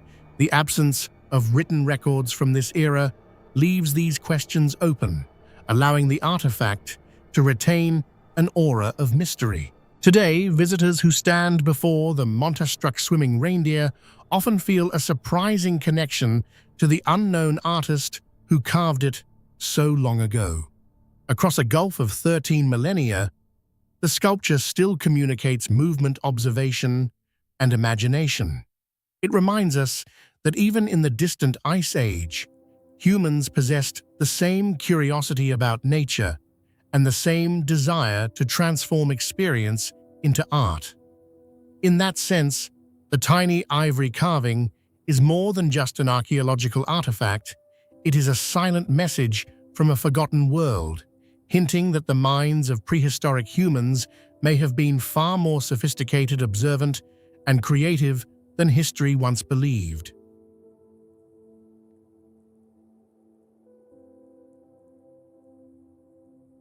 Deep within the dense tropical forests of the Yucatan Peninsula in present-day Mexico lies one of the most mysterious cities of the ancient Maya world, Kalakmul.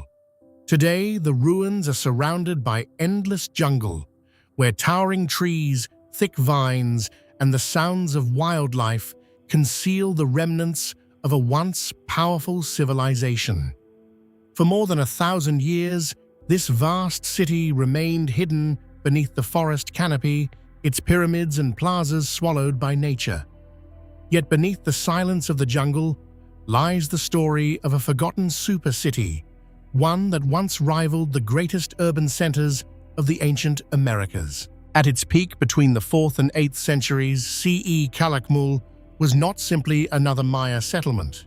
It was one of the largest and most powerful cities in the entire Maya world. Archaeologists estimate that the city contained more than 6,000 structures scattered across a massive urban landscape that stretched for many square kilometers. These structures included enormous temple pyramids, royal palaces, administrative buildings, ceremonial plazas, and extensive residential districts. When researchers began to map the ruins using modern technologies such as LiDAR scanning, the scale of the ancient city became increasingly clear.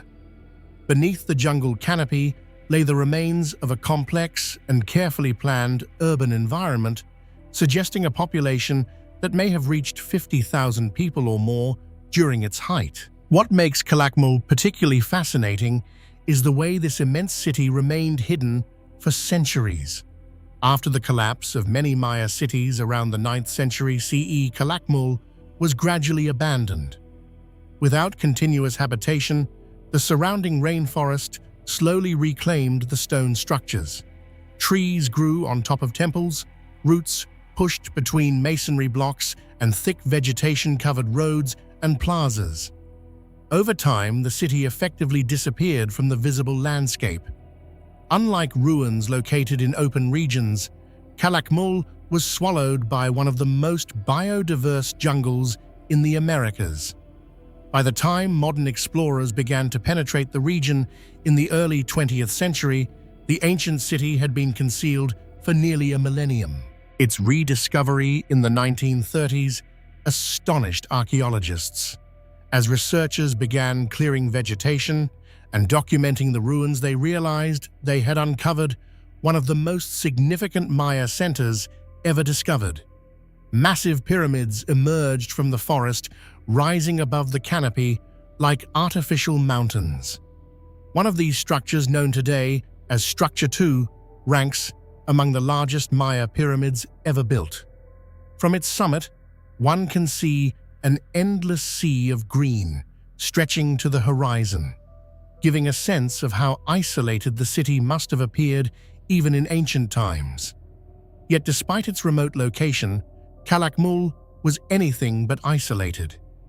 Evidence suggests it was the capital of a powerful political dynasty often referred to by scholars as the Snake Kingdom, a ruling lineage that controlled alliances and rivalries across the Maya lowlands. But perhaps the most intriguing mystery of Kalakmul lies not only in its massive architecture or its hidden location. It lies in the hundreds of stone monuments scattered throughout the ancient city. These monuments, known as stelae, were erected by Maya rulers to record important historical events.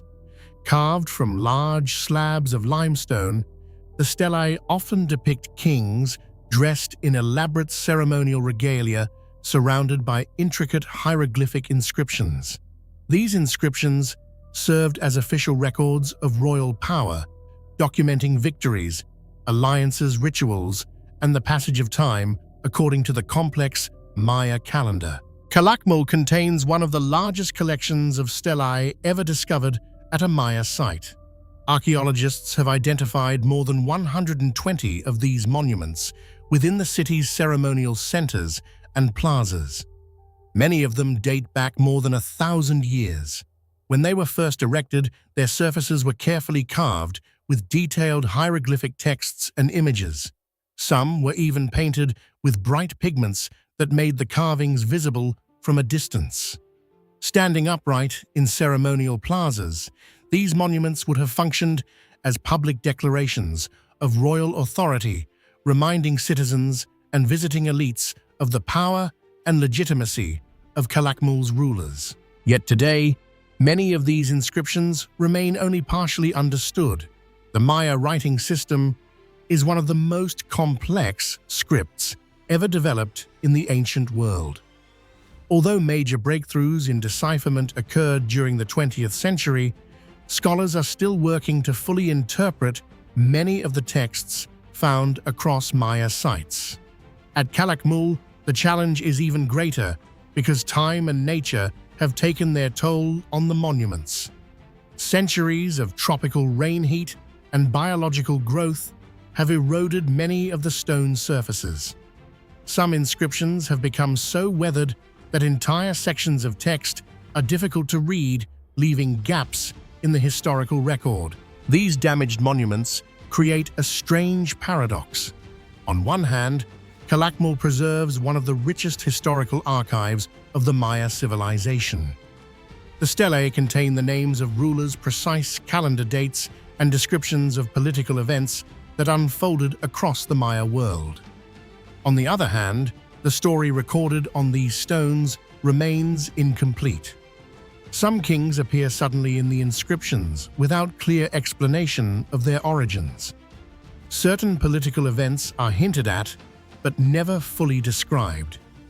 Entire sequences of dynastic history remain uncertain because key glyphs have been lost to erosion or remain undeciphered. For archaeologists and epigraphers, this means that Kalakmul continues to function as a kind of ancient puzzle. Each monument offers clues about the city's past, yet none of them tells the entire story. Researchers must compare fragments of inscriptions with texts found at other Maya cities in order to reconstruct political relationships and historical timelines. Sometimes a single glyph carved on a distant monument can help explain an event mentioned at Kalakmul centuries earlier. In this way, the scattered stones of the Maya world gradually reveal pieces of a much larger historical narrative. Another intriguing aspect of these monuments is their sheer number. The concentration of stelae at Kalakmul suggests that its rulers placed extraordinary importance on recording and displaying their history. Each monument served not only as a historical record, but also as a political message. By erecting new stelae during important ceremonies, kings reinforced their legitimacy and demonstrated continuity with previous generations. The monuments effectively turned the city's plazas into a permanent archive carved in stone. Visitors walking through these spaces would have encountered a forest of towering monuments, each one representing a moment in the long story of Kalakmul's dynasty. Yet despite this impressive archive, many questions remain unanswered. Why did such a powerful city eventually collapse and fall silent? What internal conflicts or environmental pressures may have contributed to its abandonment? And what historical episodes remain hidden within the eroded glyphs of its monuments? The stones of Kalakmul still hold secrets that researchers continue to uncover with each new discovery. Today, the ruins stand quietly beneath the jungle canopy, visited by archaeologists, historians, and travelers who venture deep into the protected forests of Campeche. The pyramids still rise above the trees, while the ancient stelae stand weathered but dignified in the plazas where they were first erected more than 1,000 years ago. Each monument is a message from the past, carved by hands that vanished long ago, yet still speaking through stone. In many ways, Kalakmul embodies the enduring mystery of the ancient Maya civilization itself.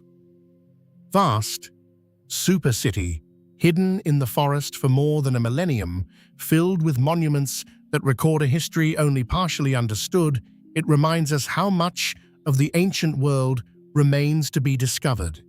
Beneath the silent jungle canopy, the forgotten capital of the Snake Kingdom continues to guard its secrets, waiting for the day when the remaining glyphs are finally read and the full story of this remarkable city is revealed.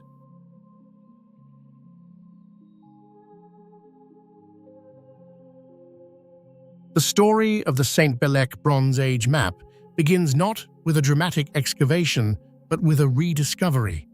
In the year 1900, archaeologists excavating an ancient burial mound in Brittany, northwestern France, uncovered a large stone slab inside a tomb.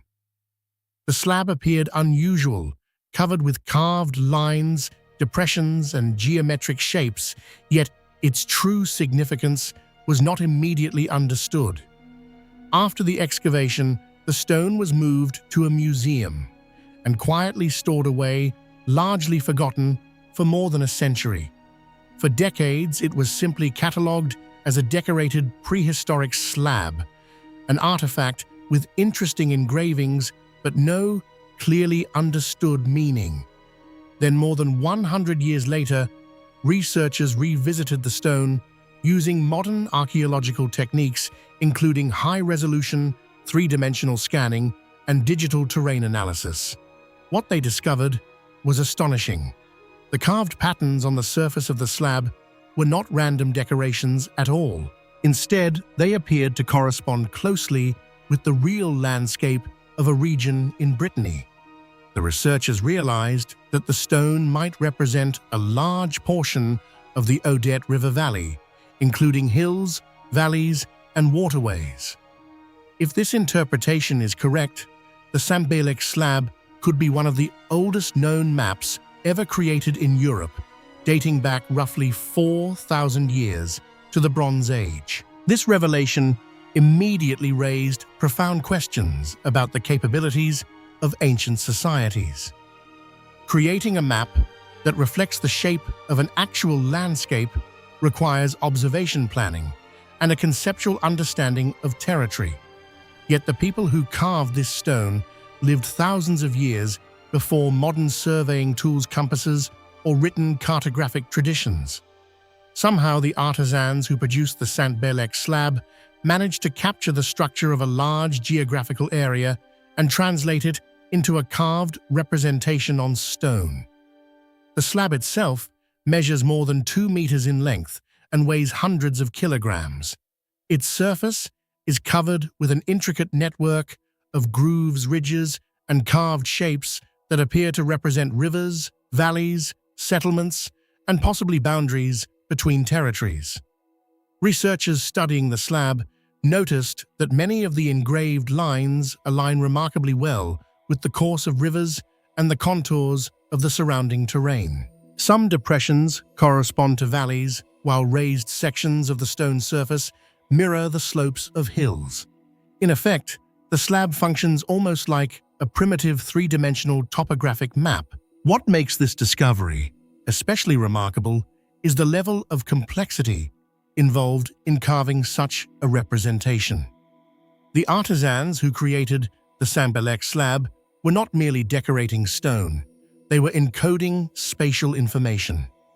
The grooves vary in depth and width, suggesting that different types of features may have been represented through distinct carving techniques. Long, sinuous lines likely represent rivers or waterways. Clusters of circular shapes may indicate settlements or important sites within the territory. Other carved lines intersect in patterns that could represent pathways, boundaries, or routes connecting different areas of the landscape. When modern researchers compared the layout of these carvings with the real geography of the region, they found a striking degree of similarity. Studies have suggested that the slab may represent as much as 80% of the local landscape in the surrounding valley. While the map is not perfectly accurate by modern standards, the overall structure appears deliberate and systematic rather than symbolic or decorative. The technical challenge of creating such a map in stone would have been enormous. Bronze Age tools were relatively simple, consisting mainly of stone or bronze implements used for carving and shaping surfaces. To engrave a slab of this size and hardness would have required immense time, effort, and precision. The artisans would have needed to plan the entire design carefully before beginning the carving process. A mistake in one section of the stone could disrupt the entire representation of the landscape. Yet the engravings appear coherent and interconnected, suggesting that the creators had a clear vision of what the finished map should look like. This implies not only technical skill, but also a sophisticated mental understanding of geography and spatial relationships. Another intriguing aspect of the slab is the way the surface itself was shaped before carving began.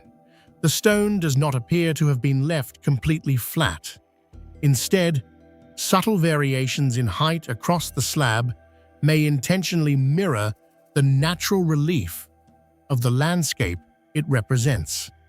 Raised areas correspond loosely to elevated terrain, while carved depressions suggest valleys or riverbeds. This approach transforms the slab into something more than a simple diagram. It becomes a physical model of the land, combining sculpture and cartography into a single artifact. In essence, the Saint-Bélec slab may represent an early attempt to visualize territory in 3 dimensions. This possibility leads to an even deeper mystery. Why would Bronze Age people create such a map in the first place? Maps are tools of knowledge and power. They allow societies to define territories, control resources, and plan movement across the land. Some researchers believe the slab may have functioned as a territorial map used by a local elite or ruling group. The Bronze Age was a time of increasing social complexity, with emerging hierarchies, trade networks, and regional power structures. A carved map could have served as a visual representation of land controlled by a particular leader or community. Certain carved circles and prominent markings on the slab may represent important centers of authority or strategic locations within the territory. The craftsmanship of the carvings also suggests that the slab was not an ordinary object. Its size and weight would have made it difficult to transport, implying that it was created for a specific location and purpose. Producing such a monument would have required skilled artisans and a significant investment of labor. This indicates that the object held considerable importance for the society that created it. It may have been displayed, publicly used during rituals, or consulted as a reference for understanding the landscape. Whatever its original function, the slab represents a remarkable fusion of art, engineering, and geographic knowledge. Yet despite its sophistication, the artifact eventually lost its original significance. At some point in antiquity, the slab was broken and reused as part of the structure of a burial mound. This act of reuse is puzzling.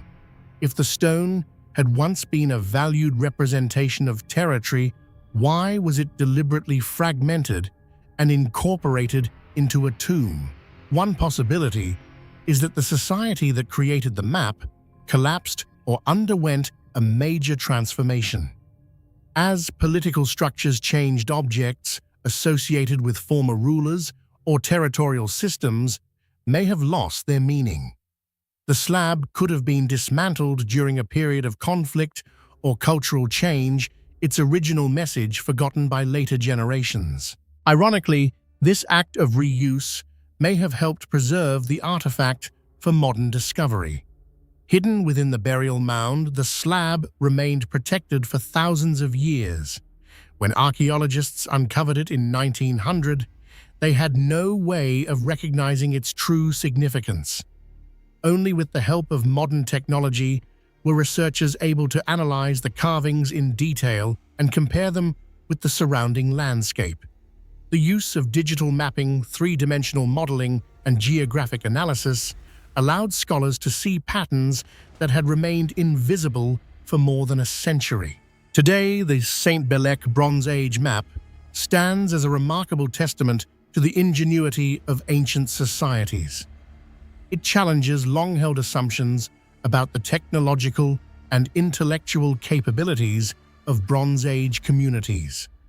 Far from being simple or primitive, the people who created this artifact appear to have possessed a sophisticated understanding of their environment and the ability to represent that knowledge in a durable and complex form. The slab demonstrates that even 4,000 years ago, humans were already thinking about territory geography and spatial representation in ways that echo the principles of modern cartography. Yet many questions remain unanswered. How did Bronze Age surveyors measure distances and align features across such a large area? What methods did they use to translate the contours of hills and rivers into a carved design on stone? Was the map created by a single individual with extraordinary knowledge of the landscape, or by a group of specialists working together?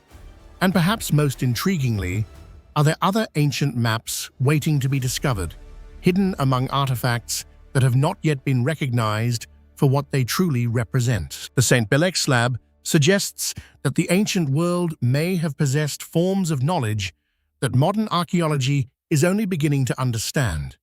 What once appeared to be an abstract pattern carved into stone now reveals itself as a complex representation of land power and geography. 4,000 years ago, someone stood before this massive slab with tools in hand, carefully carving lines that mirrored the rivers and valleys of their homeland.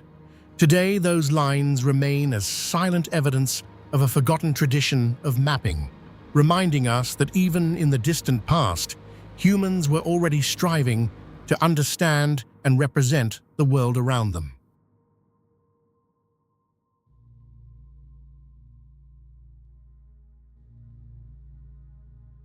In the rugged landscape of southern Iran, surrounded by dry mountains and the winding course of an ancient river, lie the ruins of a city that once stood as one of the most ambitious experiments in cultural fusion in the ancient world. This was Bishapur, a city founded in the 3rd century CE by the powerful Sasanian king Shapur I. At the height of the Sasanian Empire, Bishapur was not merely another provincial settlement. It was conceived as a royal city, a symbol of victory power and imperial ambition. Yet today, as archaeologists continue to study its ruins, two features of Bishapur stand out as particularly mysterious. Deep within the city lie the remains of the strange and enigmatic temple of Ayutthaya, a structure whose design still raises difficult questions about ancient engineering and ritual. Nearby, scattered across the floors of a royal palace, lie delicate Roman-style mosaics artworks so unmistakably Mediterranean in style that their presence in the heart of ancient Persia remains one of the most intriguing puzzles of the site. The city itself was founded shortly after one of the most dramatic moments in ancient history. In 260 CE, Shapur I defeated the Roman Emperor Valerian in battle, capturing him and thousands of Roman soldiers. This victory shocked the Roman world and became a defining symbol of Sasanian power. According to several historical accounts, many Roman prisoners were brought eastward into Persian territory. Some historians believe that these prisoners were later used as skilled laborers and engineers in major imperial construction projects. Bishapur may have been one of those projects. From the moment archaeologists began to excavate the city in the 20th century, they noticed something unusual. The layout of Bishapur did not resemble traditional Persian cities.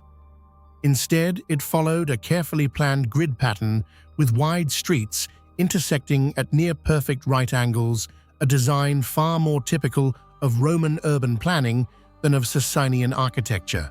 This strange combination of Persian authority and Roman design already hinted that Bishapur might hold deeper cultural mysteries beneath its ruins. Among the most striking discoveries at the site were the mosaics found within the royal palace complex. When archaeologists first uncovered them, the surprise was immediate. Spread across the floors were vibrant images composed of thousands of tiny colored stones arranged in intricate patterns. Some depicted musicians' dances and elegant figures wearing flowing garments. Others showed elaborate floral designs and mythological scenes reminiscent of classical Mediterranean art. The craftsmanship was extraordinary. Each fragment of stone had been cut and placed with remarkable precision, creating shading and depth that gave the images a lifelike quality. Yet what puzzled researchers most was not the beauty of the mosaics, but their unmistakable cultural identity. These mosaics were not Persian in style. Their techniques, themes, and composition strongly resembled Roman and Greco-Roman mosaic traditions. This raises an enduring question that historians still debate today. Who created these mosaics? One theory suggests that Roman artisans captured during Bishapur's campaigns may have been forced or perhaps even commissioned to produce them. If this theory is correct, the palace floors of Bishapur may represent the work of Roman craftsmen laboring far from their homeland under the authority of a rival empire. Another possibility is that these mosaics reflect a deliberate act of cultural display. Bishapur may have wanted to demonstrate not only his military victory over Rome, but also his ability to absorb and control the artistic traditions of his defeated enemies. In this interpretation, the mosaics become more than decorative art. They become a visual symbol of imperial dominance and cultural fusion. Yet the mystery deepens when we consider their location. These mosaics were not placed in a small residence or a minor building.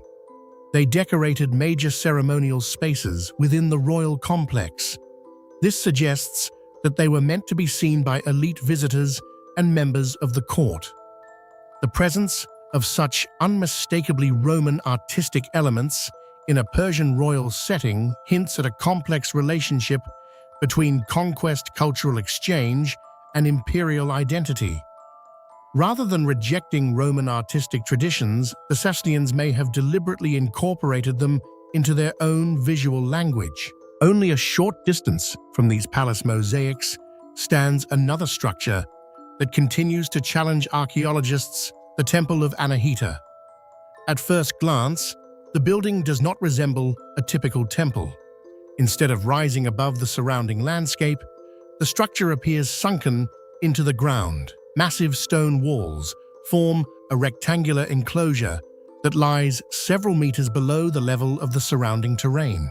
To enter the structure, visitors would have descended into the complex, moving downward rather than upward. This unusual design alone sets the temple apart from most ancient religious buildings. The temple was dedicated to Anahita, the ancient Iranian goddess associated with water fertility and purity. Water played a central role in her worship, and this connection may explain some of the temple's most unusual architectural features. Archaeologists discovered that the building was connected to a sophisticated water management system. Channels directed water into the temple complex, where it likely flowed through parts of the structure before leaving again through carefully designed outlets. The precision of the stonework is remarkable. Large blocks of stone were cut and fitted together with impressive accuracy, creating walls capable of withstanding constant exposure to water. Despite these discoveries, the exact function of the temple remains unclear. Some researchers believe it may have served as a sacred water sanctuary where rituals of purification were performed. Others suggest that the water flowing through the structure may have symbolized the divine presence of Anahita herself. But the engineering behind the system raises additional questions. Maintaining a controlled water flow through a sunken stone complex would have required careful planning and a deep understanding of hydraulics. How ancient engineers achieved this, with the tools available at the time, remains a subject of ongoing study. Another curious detail lies in the temple's geometry. The structure appears carefully proportioned, with thick walls surrounding an open central space that may once have contained a pool or basin. The combination of subterranean architecture, water channels, and heavy stone construction gives the temple an almost fortress-like appearance. Yet its purpose was spiritual rather than defensive. Standing within the ruins today, it is easy to imagine how the sound of flowing water might once have echoed through the stone walls, creating an atmosphere both serene and mysterious. When the mosaics of the palace and the strange architecture of the Temple of Ayutthaya are considered together, Bishapur begins to appear less like a typical ancient city and more like a crossroads of civilizations. In one part of the city, Roman artistic traditions appear unexpectedly beneath the feet of Persian royalty. In another, a deeply Iranian religious structure displays engineering techniques that continue to puzzle modern researchers. The coexistence of these elements suggests that Bishapur was more than a political capital. It may have been a place where cultures collided, blended, and transformed. Today, much of the city lies in silent ruins. Walls have collapsed, mosaics have been moved to museums, and the water that once flowed through the temple channels has long since disappeared. Yet the questions remain. Were the mosaics the work of captive Roman artists, or evidence of deeper cultural exchange between two great empires? How exactly did the hydraulic system of the Temple of Ayutthaya operate, and what rituals once took place within its stone walls? And perhaps most intriguingly, what does Bishapur reveal about the relationship between conquest and cultural influence in the ancient world? In the end, the ruins of Bishapur remind us that history is rarely as simple as a story of one civilization replacing another. Instead, the ancient world was often shaped by unexpected encounters, by victories that carried not only soldiers, but also ideas, techniques, and artistic traditions across vast distances.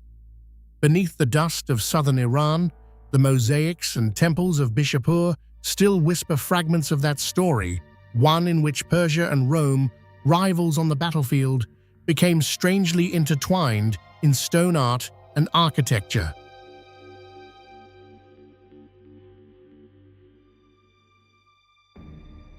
Hidden within the forested hills of southern India lies a cave that has puzzled archaeologists, historians, and explorers for decades. High in the Western Ghats mountain range, inside the rugged landscape of Wayanad in Kerala, the Edakkal cave petroglyphs preserve a collection of ancient carvings unlike almost anything else discovered in the region. At first glance, the cave appears unremarkable. A narrow rocky chamber formed when a massive boulder became wedged between two cliffs thousands of years ago. But once inside, the stone walls reveal a dense network of carvings that seem to whisper fragments of a forgotten past.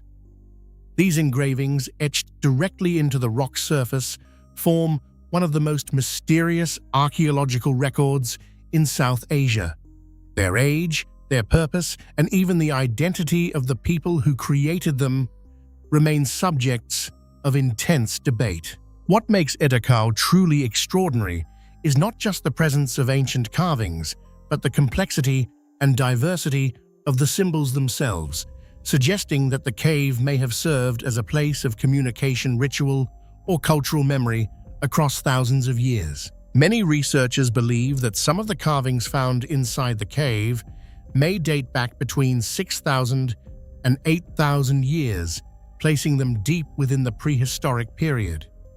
If this estimation is correct, the Edakkal engravings would belong to a time when early human communities were still transitioning from nomadic lifestyles toward more settled societies.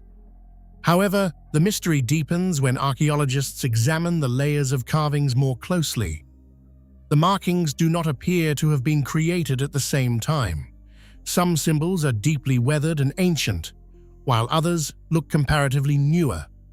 In several places later, carvings appear to overlap older ones, suggesting that the cave may have been revisited repeatedly by different groups of people over many centuries or perhaps even millennia. This layered history transforms the cave walls into a kind of prehistoric archive. Each generation may have added its own symbols to the stone, leaving behind a visual conversation that stretches across vast spans of time. If this interpretation is correct, the Edakkal cave was not merely a shelter or dwelling place. Instead, it may have functioned as a sacred or culturally significant site where different communities returned again and again to record events, beliefs, or identities. The age of the carvings alone would make Edakkal remarkable, but what truly sets the site apart is the strange and intriguing nature of the symbols themselves. Unlike many prehistoric cave sites, where artists focused primarily on animals or hunting scenes, the carvings here include a mixture of abstract symbols, human figures, geometric patterns, and mysterious signs that resemble early forms of writing.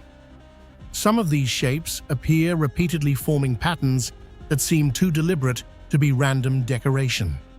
Researchers have noticed combinations of lines, crosses, ladder-like forms, and complex shapes that look strikingly similar to symbolic systems found in other ancient cultures. A few scholars have even pointed out similarities between certain Edakkal symbols and signs associated with the ancient Indus Valley civilization, which flourished thousands of years later in a completely different region of the Indian subcontinent. The possibility of such a connection is fascinating, but also controversial. If the resemblance is more than coincidence, it could hint at cultural exchanges or symbolic traditions that traveled across long distances in prehistoric times. Yet there is still no definitive evidence that the carvings represent a true writing system. Without a decipherable structure or known linguistic reference, the symbols remain silent, their meaning locked within the stone. This uncertainty raises one of the most compelling questions surrounding the Edakkal cave petroglyphs. Were these carvings meant to communicate information, or were they purely symbolic expressions tied to rituals and belief systems? The repetition of certain shapes suggests that they carried specific meanings for the people who created them. Some researchers believe the symbols could represent clan markers, territorial signs, or spiritual symbols associated with ancient myths. Others speculate that the carvings might have functioned as a kind of proto-writing system, an early stage in the long evolution of human communication before the development of formal scripts. If this theory holds any truth, the cave walls may preserve one of the earliest examples of symbolic language in South Asia. Yet without the ability to interpret the symbols, this possibility remains a tantalizing mystery. Each carved line and geometric shape becomes a fragment of an unknown message left behind by people whose thoughts and intentions have long since disappeared into the past. Alongside these enigmatic symbols, the cave also contains a surprising number of human figures and complex scenes. These images are particularly unusual when compared with many prehistoric carvings found elsewhere. Rather than simply depicting animals or hunting activities, the Edakkal figures appear to represent individuals engaged in meaningful actions or social events. Some figures seem to wear elaborate headgear, possibly indicating status or ritual roles. Others appear to hold tools or weapons, suggesting scenes connected to daily life or ceremonial practices. In certain areas of the cave wall, multiple figures stand close together, arranged in ways that resemble gatherings or group activities. These compositions hint at a level of narrative complexity rarely seen in ancient petroglyphs. Instead of isolated drawings, the carvings appear to capture moments, perhaps stories, rituals, or symbolic representations of important events within the community. A particularly intriguing aspect of these figures is the possibility that they represent leaders, shamans, or individuals of special significance within prehistoric societies. The presence of distinctive head shapes and exaggerated features may indicate that certain individuals were meant to stand out from the others. Some scholars have suggested that these carvings might depict mythological figures or ancestral spirits, rather than ordinary people? If so, the cave could have served as a sacred space where ancient communities recorded their cosmology and spiritual beliefs directly onto the stone walls. This would transform the cave from a simple archaeological site into something closer to a prehistoric sanctuary, a place where art, religion, and identity merge together. The more researchers examine the carvings, the more complex the mystery becomes. Instead of presenting a single, clear narrative, the cave seems to contain fragments of many different stories layered across time. One generation may have carved symbols representing its cultural identity, while another added figures associated with rituals or legends. Over centuries, these images accumulated, gradually covering the stone surfaces with a dense network of engravings that reflect changing beliefs and traditions. In this way, the cave functions almost like a cultural memory bank, preserving traces of human thought art from long before written history. Today, visitors who enter the Edakkal cave often experience a strange sense of connection to those ancient artists. The carvings are not polished sculptures or carefully painted murals. They are rough, direct marks, carved by human hands into solid rock thousands of years ago. Each line required effort, patience, and intention. Whoever created them must have believed that the act of carving carried meaning, perhaps spiritual, social, or symbolic. Yet despite decades of study, the true purpose of these images remains uncertain. Were they messages meant to be understood by future generations, or were they sacred symbols intended only for those who already knew their meaning? The Edakkal cave petroglyphs continue to challenge modern assumptions about prehistoric cultures in the Indian subcontinent.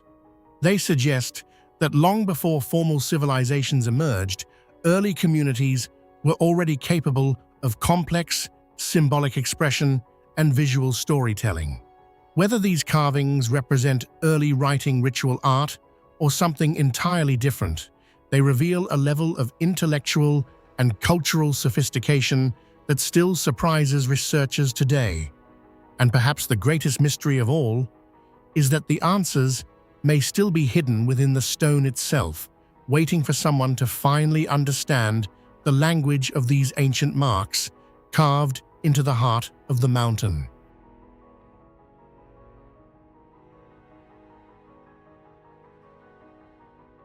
In the fertile plains of southern India, near the banks of the Krishna River, once stood a monument that dazzled travelers, pilgrims, and merchants from across the ancient world. Known today as the Amaravati stupa, this great Buddhist structure was not only a sacred center of devotion, but also the stage for one of the most extraordinary artistic achievements of the ancient world. Built and expanded between roughly the 2nd century BCE and the 3rd century CE under the influence of the Satavahana dynasty, the stupa once stood surrounded by hundreds of carved limestone panels that formed a continuous visual narrative around its circular structure. Today, the monument itself is mostly gone, dismantled by time and history, but the fragments that survive, known as the Amaravati stupa reliefs, continue to puzzle archaeologists and historians. Their beauty is undeniable, but behind their elegance lies a deeper mystery. How were such intricate sculptures produced with the tools of the ancient world? And why do many of them portray the Buddha without ever actually showing him? At first glance, the Amaravati reliefs appear almost impossibly delicate. Carved from pale limestone, each panel contains a dense tapestry of figures, symbols, architecture, and flowing ornament. Dozens, sometimes even hundreds, of human figures populate a single scene. Kings sit on elaborate thrones. Monks gather beneath sacred trees. Celestial beings float above ceremonial processions, and pilgrims circle sacred monuments in acts of devotion. Yet what truly astonishes modern observers is not simply the subject matter, but the extraordinary level of technical precision achieved by the artists who created them.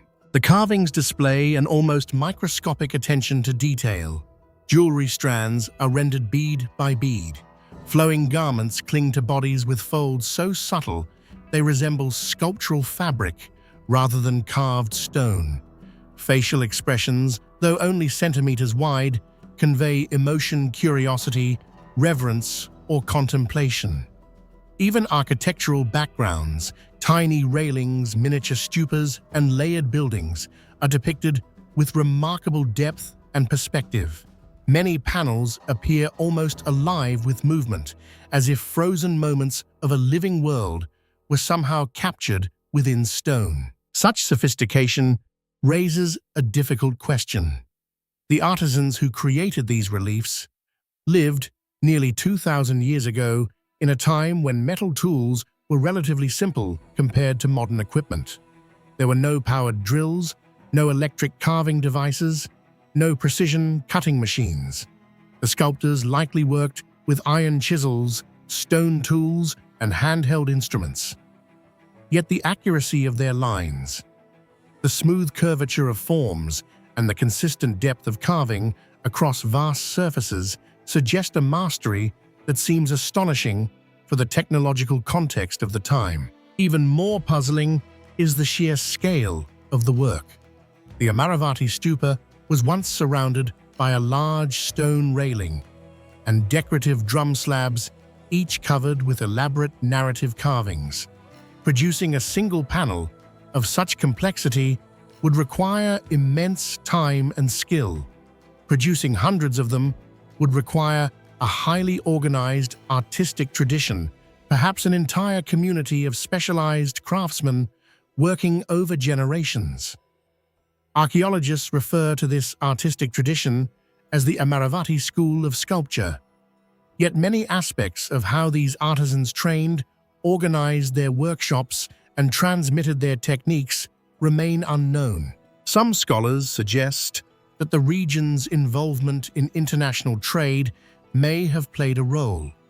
During the early centuries of the Common Era, southern India was connected to vast maritime trade routes, linking the subcontinent with the Roman world, Southeast Asia, and beyond. Ships carrying spices, textiles, and precious goods moved through Indian Ocean ports, bringing not only wealth, but also cultural influences. Certain stylistic elements in the Amaravati reliefs, such as naturalistic body proportions, flowing drapery, and complex spatial compositions, bear subtle similarities to artistic traditions found in Mediterranean cultures. Whether these similarities represent direct influence or simply parallel artistic development remains a matter of debate, but they hint at a world far more interconnected than previously imagined. Yet perhaps the most intriguing mystery of the Amaravati reliefs lies not in how they were carved, but in what they deliberately choose not to show. The panels depict numerous scenes associated with the life and teachings of the Buddha, the spiritual figure known historically as Siddhartha Gautama. Pilgrims gather, devotees bow in reverence, and sacred events appear to unfold across the stone surfaces. But something remarkable becomes clear when examining these scenes carefully. The Buddha himself is never directly represented as a human figure. Instead of depicting the Buddha's body, the artists relied on symbolic imagery. An empty throne may appear at the center of a ceremonial gathering. A Bodhi tree rises majestically surrounded by worshippers. A pair of carved footprints rests on a decorated pedestal. A wheel, known as the Dharma chakra, appears turning at the heart of a composition. These symbols all represent the presence of the Buddha, yet his physical form is conspicuously absent. This artistic approach is known among historians as the aniconic phase of early Buddhist art. During this period, which lasted for several centuries, many Buddhist communities avoided portraying the Buddha directly in human form. The reasons behind this tradition remain uncertain. Some scholars believe it reflected a philosophical idea that the Buddha, having attained enlightenment and transcended earthly existence, could not truly be represented through physical imagery. Others argue that early Buddhist communities may have intentionally avoided creating human images of their spiritual teacher out of reverence or concern that such depictions might lead to idol worship. Yet the mystery deepens when considering what happened later. By the first centuries of the Common Era, artistic traditions in other regions of the Buddhist world, particularly in places like Gandhara and Mathura, began producing clear human images of the Buddha. These sculptures depicted him seated in meditation, standing in blessing, or teaching his followers. Once these representations appeared, they rapidly spread throughout Asia and became the dominant visual form of Buddhist devotion. Why then did earlier artists, such as those at Amaravati, refrain from depicting the Buddha directly, and why did that prohibition seemingly disappear later? The transition from symbolic representation to full human imagery remains one of the most fascinating shifts in the history of religious art. Some researchers believe the change may have been influenced by cultural exchange along trade routes, while others suggest it reflected evolving theological interpretations within Buddhist communities themselves. Whatever the explanation, the Amaravati reliefs capture a moment frozen in that earlier symbolic tradition. They present a world in which the Buddha's presence is everywhere, yet nowhere visible, suggested through sacred symbols rather than physical form. The result is an artistic language that feels both subtle and powerful. Viewers are invited to contemplate meaning rather than simply observe a figure. The sacred becomes something implied, almost hidden within the narrative. Today, the original Amaravati stupa no longer rises above the plains as it once did. Over centuries, its stones were scattered, repurposed, or carried away by collectors and archaeologists. Many of the surviving relief panels are now housed in museums such as the British Museum and the Government Museum Chennai, far from the landscape where they were first carved. Yet even as isolated fragments, they continue to reveal glimpses of an artistic world, both technically astonishing and spiritually profound. The Amaravati reliefs remind us that ancient civilizations often possessed levels of craftsmanship and conceptual sophistication that challenge modern assumptions about technological progress. With simple tools and extraordinary patience, artists transformed blocks of stone into intricate visual narratives that still captivate observers 2 millennia later. And within those carvings lies an enduring enigma, a sacred story told with remarkable clarity, yet centered on a figure who is never shown. In this quiet absence, the Amaravati sculptures may reveal their deepest mystery. Sometimes the most powerful presence in art is not what is carved into the stone, but what the artists chose to leave unseen.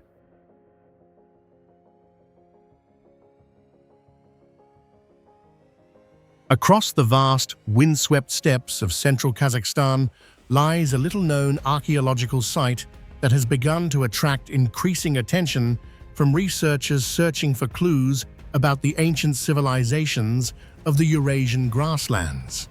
Known as the Taldy Kurgan Burial Complex, this mysterious landscape of stone mounds and hidden chambers stretches across the Karaganda region, where the horizon seems endless and the silence of the steppe hides stories that are thousands of years old.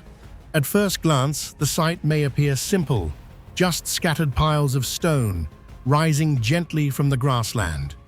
But beneath these seemingly ordinary mounds lies a network of burial structures that reveals a surprisingly complex and sophisticated culture, one that continues to raise questions that archaeologists have not yet fully answered. The site is composed of numerous kurgans.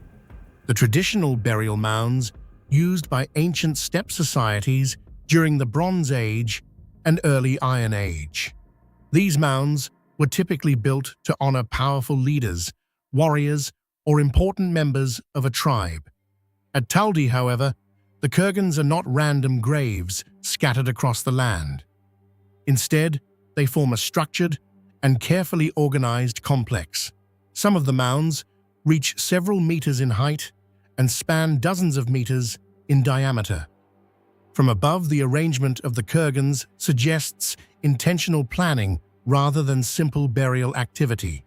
Their positions across the landscape seem to follow patterns that researchers are still attempting to interpret. One of the most striking features of the Taldy complex is the presence of large stone rings surrounding many of the burial mounds.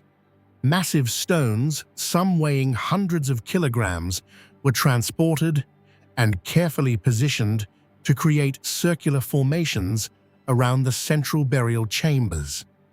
What makes this even more puzzling is the geography of the surrounding region. The immediate area of the steppe does not naturally provide abundant large stones, meaning the builders had to transport these heavy materials from distant locations. How these ancient communities managed to move such heavy stones across the open grasslands remains uncertain. Unlike civilizations that relied on large permanent settlements and complex infrastructure, the steppe cultures are often described as semi-nomadic. Yet the construction of these massive stone arrangements suggests a level of organization and labor coordination that challenges this assumption. Beneath the surface of the kurgans, archaeologists have uncovered another layer of mystery. Many of the burial mounds contain carefully constructed stone burial chambers, sometimes referred to as stone box graves. These chambers were formed using large, flat stone slabs placed together with remarkable precision. In many cases, the stones were fitted so tightly that no mortar was required to hold them in place.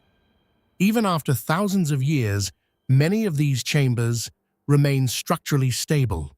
The builders clearly understood how to balance heavy materials and create long-lasting structures using simple but highly effective techniques. For researchers, this raises an intriguing question. How much engineering knowledge did these ancient steppe cultures actually possess? Excavations within the burial chambers have revealed a variety of artifacts that provide glimpses into the lives of the people who once dominated this region. Weapons, bronze ornaments, pottery fragments, and decorative objects have been discovered within several of the kurgans. Some burials contain finely crafted jewelry and metalwork, suggesting that the individuals buried there belonged to an elite social class.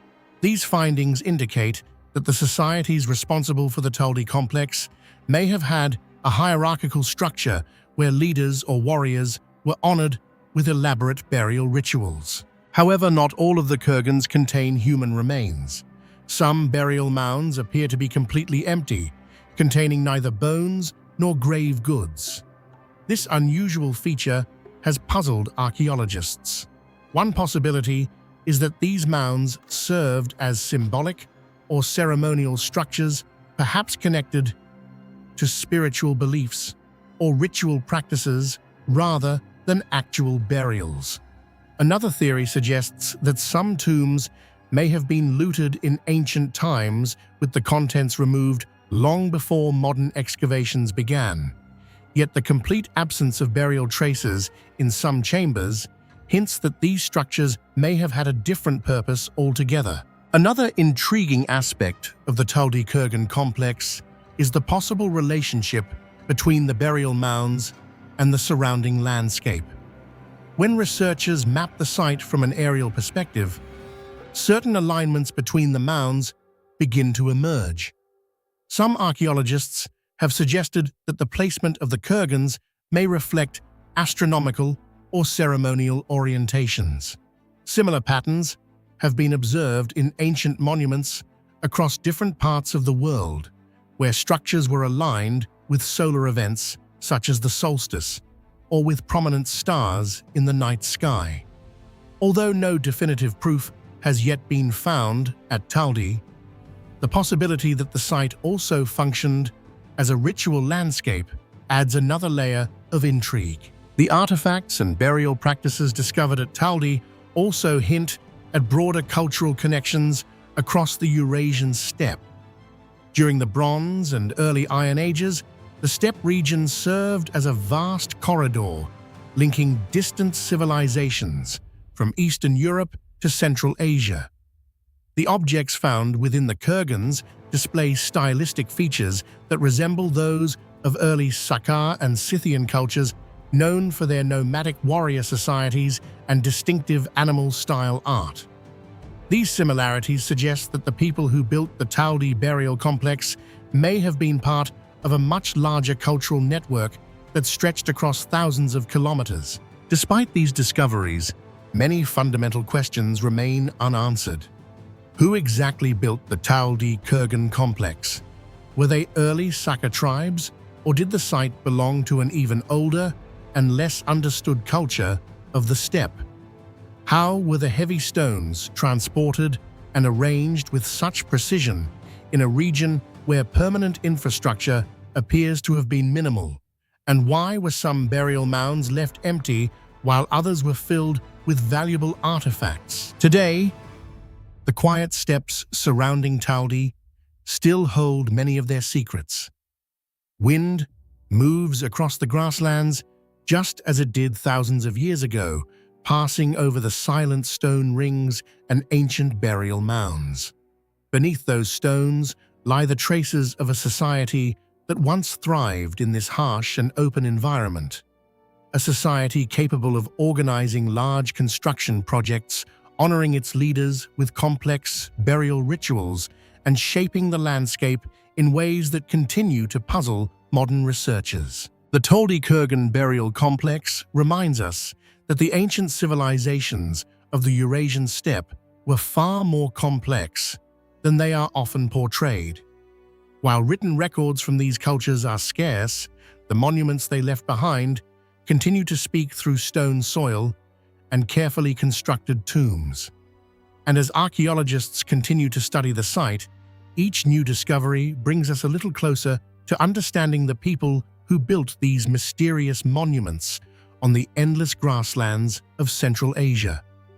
Yet for now, Taldy remains one of the steppe's most intriguing archaeological enigmas, a silent field of ancient graves that still guards many of its secrets beneath the surface. The desert landscapes of Central Asia hold many archaeological sites connected to the ancient Silk Road, but few are as intriguing and mysterious as the Kara-Tepe cave temples located near the city of Termez in modern-day Uzbekistan. Carved into low hills overlooking the Amu Darya River, this ancient complex dates back roughly to the first centuries of the Common Era during the time of the Kushan Empire. At first glance, Kara-Tepe may appear to be simply another Buddhist monastic settlement, yet closer examination reveals something far more remarkable. The site presents an unusual convergence of artistic traditions, architectural influences, and religious imagery from multiple civilizations. Even more mysterious are the traces of wall paintings and sculptures that once covered the cave interiors, suggesting that these chambers were once vibrant spiritual spaces filled with color and symbolism. Together, these elements raise fascinating questions about cultural exchange, artistic transmission, and the complex networks that connected distant regions of the ancient world. One of the most striking aspects of Kara-Tepe is the unusual mixture of cultural influences preserved in its architecture and artistic fragments. Archaeologists studying the site have noted that many features of the complex resemble Buddhist monasteries found much farther south in regions such as northern India and Afghanistan. The layout includes meditation cells, small shrines, and courtyard-like spaces that appear to follow traditional monastic planning associated with early Buddhist communities. However, the decorative and artistic elements discovered here tell a far more complicated story. Among the fragments found within the caves are sculptures and relief pieces that display stylistic features closely related to the Gandhara artistic tradition, a cultural blend that itself combined Indian religious themes with the sculptural realism of the Greco-Roman world. This style is most recognizable in the depiction of Buddha figures with flowing robes, carefully modeled faces, and naturalistic proportions reminiscent of classical Mediterranean sculpture. The presence of such imagery in Central Asia immediately suggests that Kara-Tepe stood at an important crossroads of civilizations. During the Kushan period, vast trade routes connected India, Persia, China, and the Mediterranean through the Silk Road. Merchants, pilgrims, artisans, and scholars traveled across these routes carrying not only goods, but also artistic techniques, religious ideas, and architectural knowledge. Kara-Tepe appears to have been one of the locations where these influences converged. Some fragments of sculpture display delicate folds of clothing and body proportions similar to statues found in ancient Gandhara, while other elements hint at decorative traditions associated with Iranian and Central Asian cultures. In certain carvings, the treatment of facial features and ornamental details appears subtly different from the classical Gandharan style, suggesting that local artists may have adapted foreign artistic traditions into their own regional forms. This blending of styles raises an intriguing historical puzzle. How did such a remote monastic complex become a place where artistic traditions from several distant civilizations intersected? One explanation lies in the extraordinary mobility of artisans and craftsmen along the Silk Road. Workshops and artistic schools did not exist in isolation. Instead, techniques were passed from region to region through apprenticeship trade networks and traveling religious communities. Buddhist monks themselves often served as cultural transmitters, bringing texts, images, and iconographic traditions with them as they moved between monasteries. Kara-Tepe may therefore represent not a single artistic tradition, but rather a living cultural experiment where influences from India, Hellenistic territories, and Central Asia were gradually fused into a unique visual language. Equally fascinating are the remains of the wall decorations that once covered the interiors of many caves. Although time has erased most of the original imagery, archaeologists have discovered fragments of plaster and pigment that confirm the caves were once painted extensively. These traces suggest that the walls may have been decorated with scenes from Buddhist teachings, symbolic motifs, and possibly images of monks or donors. In their original state, these paintings likely transformed the austere stone chambers into vibrant ceremonial spaces filled with color and narrative imagery. The presence of painted surfaces indicates that the caves were not merely places for meditation, but also served as ritual environments designed to inspire devotion and contemplation. Some surviving fragments hint at the complexity of these lost murals. Small sections of painted plaster reveal the use of red ochre and other mineral pigments applied carefully onto prepared surfaces. The artistic techniques appear similar to those found in other Buddhist cave complexes across Asia, such as those in Afghanistan and Western China. Yet the fragments from Kara-Tepe are often too incomplete to reconstruct the full scenes they once belonged to. This partial survival leaves modern researchers with only glimpses of the original visual program that once adorned the temple interiors. Alongside the paintings, archaeologists also uncovered numerous pieces of sculptural decoration. Broken statues, relief fragments, and small decorative elements suggest that many caves contained carefully arranged altars and shrines. Some of these sculptures depict Buddhist figures, while others appear to represent symbolic motifs associated with religious practice. The statues were often made from clay or stucco rather than solid stone, allowing artisans to create intricate details and expressive forms. These materials, however, are far more vulnerable to erosion and damage than stone, which explains why many of the original sculptures survive only in fragments today. The combination of painted walls and sculptural decoration suggests that Kara-Tepe was once far more visually elaborate than the bare ruins visible today. When the monastery was active, visitors entering the caves would likely have encountered spaces filled with imagery-painted figures emerging from brightly colored walls, statues positioned in niches, and possibly ceremonial objects placed within shrines. The artistic environment would have played an important role in guiding meditation and reinforcing the teachings of Buddhism through visual storytelling. Yet despite the clues provided by these fragments, many mysteries remain. Because so much of the decoration has been lost, researchers cannot fully reconstruct the themes or narratives that once dominated the murals. Were they primarily scenes from the life of the Buddha, symbolic, cosmological diagrams, or portraits of patrons who supported the monastery? The limited evidence leaves room for multiple interpretations. In some cases, even the stylistic origins of certain fragments are difficult to determine, raising the possibility that Kara-Tepe's artists experimented with new visual approaches that differed from those used elsewhere along the Silk Road.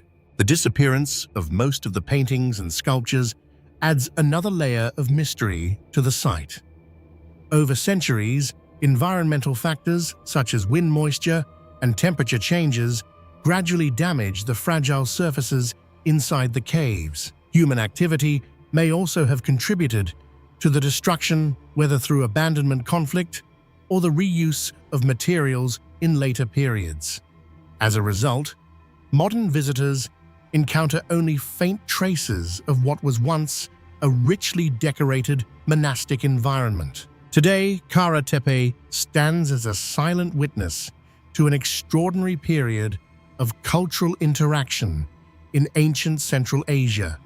The caves carved into its hills preserve the architectural framework of a Buddhist monastery, but the artistic fragments scattered throughout the site reveal something far more complex. They speak of a place where artistic traditions from India, the Hellenistic world, and Central Asia met and blended in unexpected ways. They also hint at a lost visual world of painted walls and sculpted figures that once transformed these caves into sacred spaces of color and symbolism. For historians and archaeologists, Kara-Tepe raises an enduring question: how many other cultural crossroads like this existed along the Silk Road, now lost or only partially preserved beneath centuries of erosion and silence? The fragments of art and architecture that survive here offer only a small window into a much larger story of ancient connectivity. And while the original murals and statues may never be fully recovered, the mysteries they leave behind continue to remind us that the ancient world was far more interconnected, creative, and culturally dynamic than we often imagine.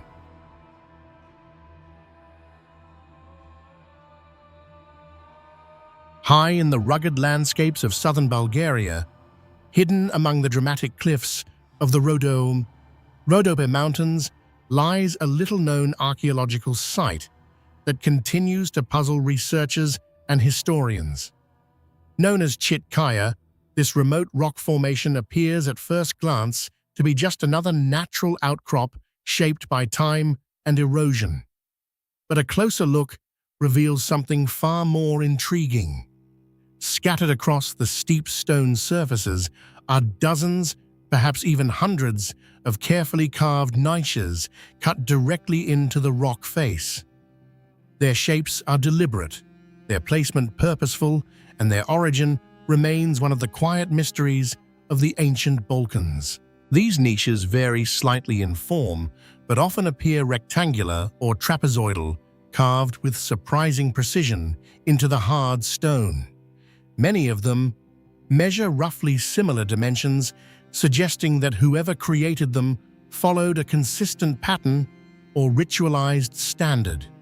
Some are shallow, while others are cut deeper into the cliff, forming cavities large enough to hold objects or containers. What makes the site particularly fascinating is not just the presence of these carvings, but their location. Many niches are positioned on steep or nearly vertical sections of the rock face areas that would have been extremely difficult to reach without scaffolding or climbing techniques. The question naturally arises, why would ancient people invest such effort into carving so many niches into such inaccessible places? Archaeologists generally associate Chitkaya with the ancient Thracians, a group of Indo-European tribes who inhabited much of southeastern Europe long before the rise of classical Greek and Roman dominance in the region. The Thracians were known for their elaborate religious traditions, mysterious cult practices, and strong connections to sacred landscapes. Mountains, caves, and high rock formations often played important roles in their spiritual life, serving as natural sanctuaries where rituals could be performed close to the heavens. Within this cultural context, some scholars believe the niches at Chitkaya may have served a ritual function. One theory suggests that the cavities were used to hold funerary urns containing the cremated remains of the deceased. Thracian burial customs were complex, and in some regions, the ashes of important individuals were placed in rock niches or small chambers carved into cliffs. If this interpretation is correct, Chitkaya may once have functioned as a sacred necropolis overlooking the surrounding valleys. Yet the evidence supporting this idea is incomplete. Excavations around the site have not produced a large number of funerary remains or burial artifacts that would clearly confirm the presence of cremation deposits in the niches. In many cases, the niches appear empty today, offering no obvious clues about what they once held. Another possibility is that the cavities were used to place ritual offerings. Small statues, ceramic vessels, lamps, or symbolic objects might have been placed inside them during ceremonies honoring local deities. The Thracians are known to have practiced forms of mountain worship and nature-based rituals, often involving sacred peaks and dramatic landscapes. If Chitkaya was considered a holy place, the niches could have functioned as small altars or containers for offerings presented to the gods. But even this explanation raises further questions.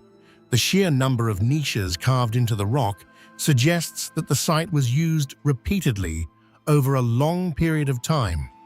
Carving each niche into solid stone would have required considerable labor, especially with the tools available in antiquity. Bronze or early iron chisels would have been the primary instruments used for such work, yet the edges of many niches appear remarkably straight and controlled, implying that the ancient craftsmen possessed not only the necessary tools, but also a high level of technical skill. The physical challenge of creating these carvings is equally mysterious. Reaching some of the higher niches would have required ladders, ropes, or temporary scaffolding structures anchored against the rock face. This suggests that the site was not a spontaneous or casual construction project. Instead, it likely involved organized groups of workers, carrying out carefully planned tasks over an extended period. The arrangement of the niches also adds to the intrigue. At certain sections of the cliff, they appear clustered together in patterns, sometimes aligned in rough rows. Such organization hints that the creators were following symbolic or ceremonial guidelines rather than carving randomly.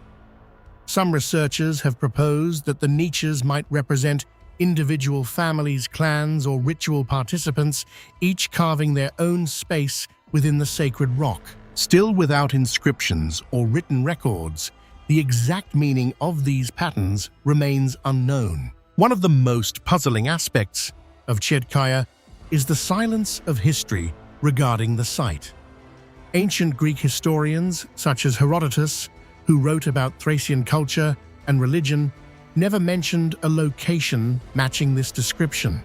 Roman sources also failed to provide clear references to a rock sanctuary filled with carved niches in the Rhodope region. As a result, the site exists in a strange gap between archaeology and recorded history. This lack of written documentation forces modern researchers to rely almost entirely on physical evidence and comparisons with other Thracian sacred sites. Across Bulgaria and parts of Greece, archaeologists have discovered similar rock sanctuaries where niches were carved into cliffs. Some of these places are clearly linked to Thracian rituals dedicated to solar deities or fertility gods. However, none appear to contain quite the same concentration or arrangement of niches seen at Chitkaya. Because of this, some scholars suggest that the site may have served a local cult rather than a widely recognized regional sanctuary.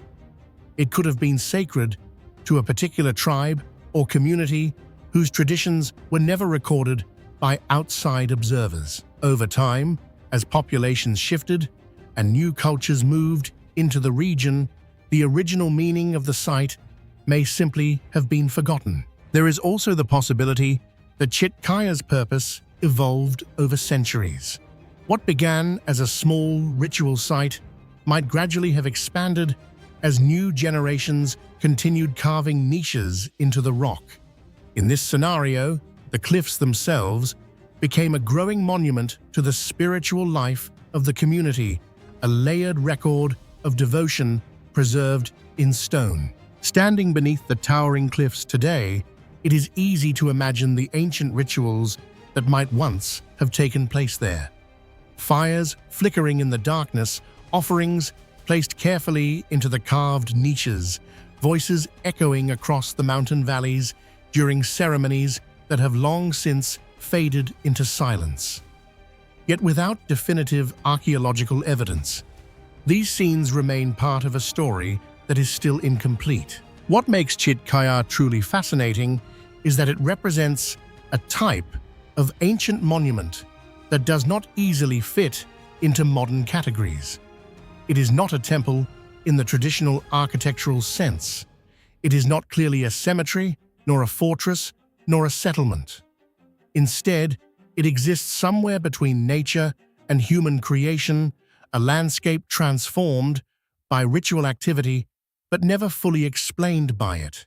And perhaps that ambiguity is precisely what makes the site so compelling.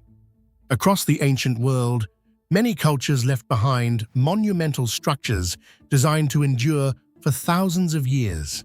But places like Chitkaya remind us that not all sacred spaces were built with towering walls or elaborate sculptures.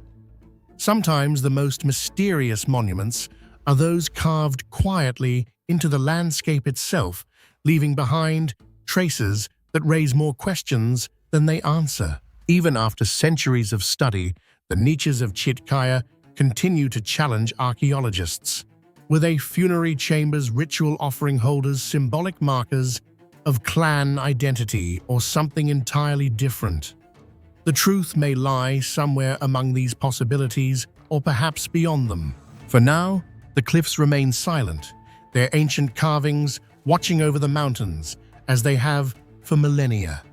And somewhere within those carefully cut niches may still linger the memory of a forgotten ritual world, waiting for the moment when its purpose is finally understood.